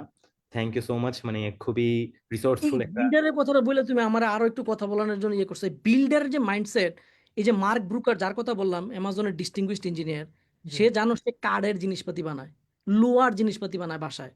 মানে তুমি বিল্ডার কিন্তু খালি কম্পিউটারে কোড লিখে সফটওয়্যার বানাতে এমন না, দেয়ার আর সো মেনি আদার থিংস। যেমন আমি একটা আর্টিকেল লিখছিলাম অনেক দিন আগে, জি, মার্কাস ভিট্রুবিয়াস, সে হচ্ছে একজন কার্পেন্টার, সে হচ্ছে ফার্নিচার বানাইতো, রাইট? তো আচ্ছা, তারে মানুষ জিজ্ঞাসা করছে যে আপনি এত জিনিস এভাবে বানান কিভাবে, এত অ্যামেজিং? তখন সে বলছে যে আমি শুধু 3টা শব্দ ফলো করি। এটা নিয়ে আমি একটা মিডিয়ামে পোস্ট লিখছিলাম যে এই 3টা শব্দ কি: firmitas, utilitas and venustas. So what is firmitas? Firm. তোমাকে এমন সিস্টেম বিল্ড করতে হবে যেটা strong. Look at the roots and highway in Europe and America, 200 years they are still serving.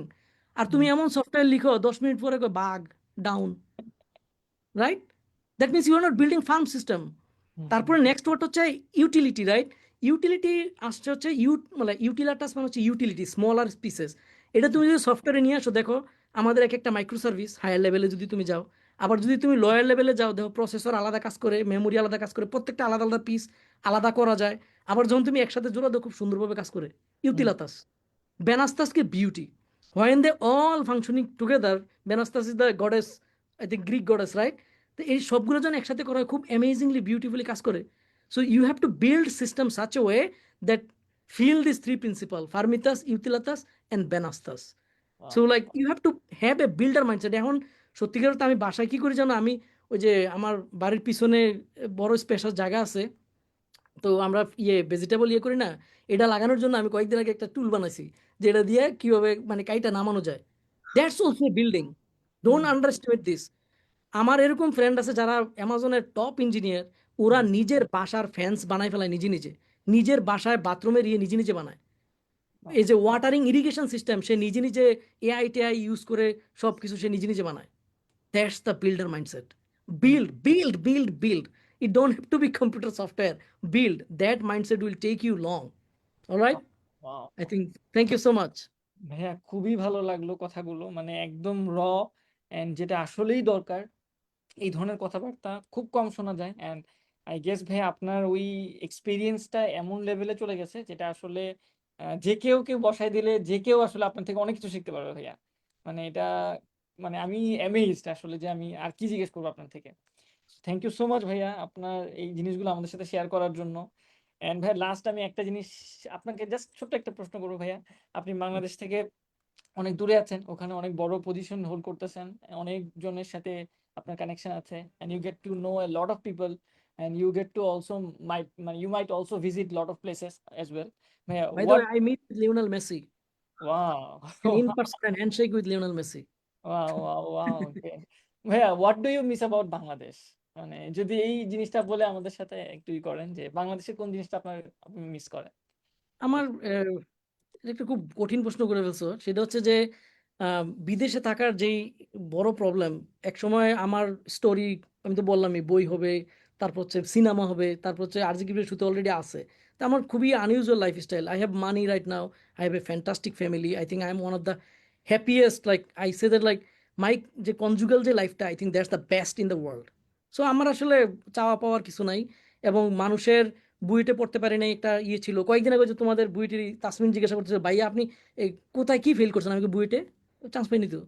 Right? So like এখন তো সবই আছে, কিন্তু যেটা আমি মিস করি সেটা হচ্ছে ফ্রেন্ডস। কারণ হচ্ছে একটা সার্টেন এজ যাওয়ার পরে একটা বই আছে, অ্যালগোরিদমস টু লিভ বাই। ওই বইটার মধ্যে একটা অ্যালগোরিদমের কথা বলা হচ্ছে, এক্সপ্লোর অ্যান্ড এক্সপ্লয়টেশন। তো মানুষের 30-40 ইয়ার্স পর্যন্ত মানুষ হচ্ছে এক্সপ্লোর করে, জি, যখন 40 ইয়ার্সের বেশি হয়ে যায় তখন হচ্ছে তার পুরাতন সম্পর্কগুলোকে সে এক্সপ্লয়েট করে, নতুন আর বন্ধু হয় না তার। এখন আর আমার কিন্তু নতুন বন্ধু হয় না, তার আমার সব প্রফেশনাল রিলেশনশিপ। তা আমার বন্ধু সংখ্যাও কম ছিল। এই দুই একজন যারা ছিল, তাদের অনেকের কথা আমি ওই আরজিকিউরের শুতে বলছি, আই মিস দ্যাম। এইটা আমি সবচেয়ে বেশি মিস করি। আর বাংলাদেশের আসলে মিস করার মতো তেমন কিছু নাই, কারণ চাইল্ডহুডটা অনেক সাফারিং এবং স্ট্রাগলের ভিতর দিয়ে গেছিল। So I was pissed off. I have to get out of this hell, right? তো যার কারণে ওইখানে কিছু মিস করি না, কিন্তু যেটা মিস করি সেটা হচ্ছে ইউনিভার্সিটি লাইফের বন্ধু, যার মিল খাইয়া কত দিন তার মিল আমি শেয়ার করা লাগছে আমার জীবনে কোনো হিসাব নাই, যার শার্ট পরে আমি আমেরিকান এম্বাসির ছবি দিছি, যেটা দিয়ে আসছি, যার সহায়তায় ব্যাংক স্টেটমেন্ট দিয়ে আমার বউয়ের আমেরিকা আনছি, ওই যে বন্ধুগুলা, এগুলো আমি মিস করি। এবং দিস ইজ ভেরি ইম্পর্টেন্ট এই ফরেন লাইফে। আর আম, অনেক সময় এখানেও দেখা যাচ্ছে সব মানুষের সাথে কিন্তু মিশাও যায় না। যারা স্বপ্ন দেখে না, আমি তাদের সাথে মিশি না, একদম plain and simple. If you are not smarter then me, I will not hang out with you. Okay. আমি তার সাথে হ্যাং আউট করি যার কাছ থেকে আমি কিছু শিখতে পারবো, রাইট? এরকম লোকের সংখ্যা ডে বাই ডে তোমার, যেমন ধরো তুমি যখন $100,000 তোমার নেটওয়ার্থ হয়, 100,000 নেটওয়ার্থের লোক আছে ধরো যে 10 লাখ, তারপরে তোমার যখন 500,000 নেটওয়ার্থ হয়, এরকম লোক আছে হয়তো 1 লাখ, তারপর তুমি যখন মিলিনিয়ার হও সেটা আছে হয়তো 1,000। তা হুম, তোমার সার্কেল কিন্তু আসলে কমে আসতেছে। কমে তো আসছে। তুমি ক্যারিয়ারে গ্রো করতেছো, তোমার নলেজ বেস বাড়তেছে, তাহলে তোমার চারও নলেজেবল লোকের সংখ্যাও তো কমতেছে। সো যার কারণে দেখা গেছে যে বন্ধু বা ওইভাবে থাকে না, বা কারোর সাথে হ্যাং আউট হয়ে যায় প্রফেশনাল রিলেশনশিপ, যার কারণে হয়ে ওঠে না। তো ওই যে ফ্রেন্ডশিপটা আমি স্টিল মিস করি। বাংলাদেশে গেলে আমি লিটারালি আমার গ্রামের বাড়িতে মানে যাওয়ার চেয়ে আমার কাছে মনে হয় ঢাকায় আমার যেসব বন্ধু বান্ধব আছে তাদের সাথে একটু গল্প করলাম, এক কাপ চা খাইলাম, আই এনজয় দ্যাট মোস্ট। এবং সেটাও তো দুই একজন বন্ধু বান্ধব ছিল, এই দুই একজনের সাথেই আহ, খুব লিমিটেড। যার কারণে অনেকে আমার বিশ্ববিদ্যালয় থেকে মনে হয় কেউ জানতো না, এই আরজে কিবিরের শো এর আগে মনে হয় কেউ জানতো না যে তাদের বিশ্ববিদ্যালয়ের এক ছেলে এরকম এরকম কাজ করতেছে। আমি শিওর এখনো আমার ইউনিভার্সিটির ডিপার্টমেন্টের অনেকেই জানে না, আচ্ছা। রাইট? হয়তো অন্য কোনো প্রাইভেট ইউনিভার্সিটিতে পড়লে যে they should be looking for me, oh my god আমাদের একটা অ্যালামনাই মানে ভালো করছে, রাইট? বাট এক্স্যাক্টলি ওই ভাই। যে আমার সার্কেল নাই, বা আমি আইসোলেটেড ছিলাম, এবং দেখা গেছে যে অনেক সময় আড্ডা দিতে গেলে পোলাপান ডাকতে হয়, আড্ডা দিই, আমি বলি যে না, আমার তো বাসায় গিয়ে রান্না করে খাইতে হবে, কারণ আমার আচ্ছা। ফ্যামিলি ডিফিকাল্টিজ আছে financial. So I was on my own, যার কারণে ফ্রেন্ডশিপটা খুব মিস করি। That's all. Thank you so much ভাইয়া আপনার সময়ের জন্য। আপনার সময়ের মূল্য অনেক, বাট আমরা চেষ্টা করেছি যে আপনার থেকে, আপনার লাইফ থেকে, আপনার সাজেশন থেকে যদি আমরা আমাদের একটা স্টুডেন্টের উপকার হয় অ্যান্ড একটু যদি আমরা জানতে পারি লাইফ সম্পর্কে, আউটসাইড ওয়ার্ল্ড সম্পর্কে, আমাদের জন্য, আমাদের স্টুডেন্টদের জন্য এটা অনেক কাজে দিবে। অ্যান্ড ডেফিনেটলি ভাইয়া আপনার যেই মিডিয়ামের পোস্টগুলো বা আপনার যেই যে জায়গাগুলোতে আপনার আছে, আপনার প্রেজেন্স আছে, আমরা চেষ্টা করব ওই জিনিসগুলো আমাদের স্টুডেন্টদের কাছে দিয়ে দিতে, because they should also be following you. And as আপনি বললেন যে আমাদের ডেফিনেটলি ওই সকল মানুষদের চিন্তা ভাবনা কেমন হয়, তারা কিভাবে সিস্টেমগুলো সলভ করে, বিল্ড করে, এই ধরনের বিল্ডার মাইন্ডসেট গ্রো করার জন্য তাদেরকে ফলো করা উচিত। And definitely our students will follow all your resources. And অবশ্যই ভাই আমি আপনার সাথে ইন টাচে থাকবো to know more about you and to know more about everything else that is going around the world. And আমরা চেষ্টা করছি বাংলাদেশি স্টুডেন্টদেরকে অল্প হলেও বা যতটুকু সম্ভব একটা বেটার কিছু রিসোর্স দিয়ে হোক বা গাইডলাইন দিয়ে হোক বা কোনো একটা পথ দেখায় দিয়ে হোক, যেভাবেই হোক স্টুডেন্টদের জন্য যেন পুরো বিশ্বটা আমাদের জন্য, যেমন পুরো বিশ্বটা ওপেন। আপনি যেমন আজকে বাংলাদেশ থেকে ওই জায়গায় গিয়ে একটা বিরাট পজিশন হোল্ড করছেন, যেন বাংলাদেশি ফিউচার স্টুডেন্টরাও, যারা হয়তো কখনো কল্পনাও করতে পারতো না যে ওখানে যাওয়া যায়, বা যারা হয়তো বাংলাদেশের বাইরে কোনো কিছু চিন্তাও করতে পারে না, তারাও যেন গিয়ে এই সকল লিডিং পজিশনগুলোতে যেতে পারে বা তাদের স্বপ্ন দেখতে পারে। ওই জিনিসটাই আমরা চাই। And again thank you Farhan for joining this session, and thank you so much ভাইয়া, আজকে আপনি আমাদেরকে এতটুকু সময় দিয়ে এতগুলো জিনিস সম্পর্কে জানিয়েছেন। Thank, thanks to you, both of you guys. You guys are doing a great job for Bangladesh. I think from this session and from you guys, a lot of students will learn and they will change their life. That's the real impact, right? যে কোনো সময়ে আমরা যখন একটা job অফারও নেওয়ার চেষ্টা করি, দুইটা জিনিস আমাদের চিন্তা করা দরকার। একটা মোস্ট ইম্পর্টেন্ট হচ্ছে সোশ্যাল ইম্প্যাক্ট, যে আমার লাইফে তো ইম্প্যাক্ট হবে, সোশ্যাল ইম্প্যাক্টটা কি, আমি যেই প্রজেক্টে কাজ করতেছি তার সোশ্যাল ইম্প্যাক্টটা কি। So I think that's you guys are serving a big deal for the society. So many people will change their life in a positive way. So thanks to you guys. All right. দোয়া Bye. করবেন। Thank you Farhan. আসসালামু আলাইকুম, সবাই ভালো থাকো, সুস্থ থাকো, দেখা হবে ইনশাল্লাহ পরবর্তী কোনো লাইভে। আল্লাহ হাফেজ।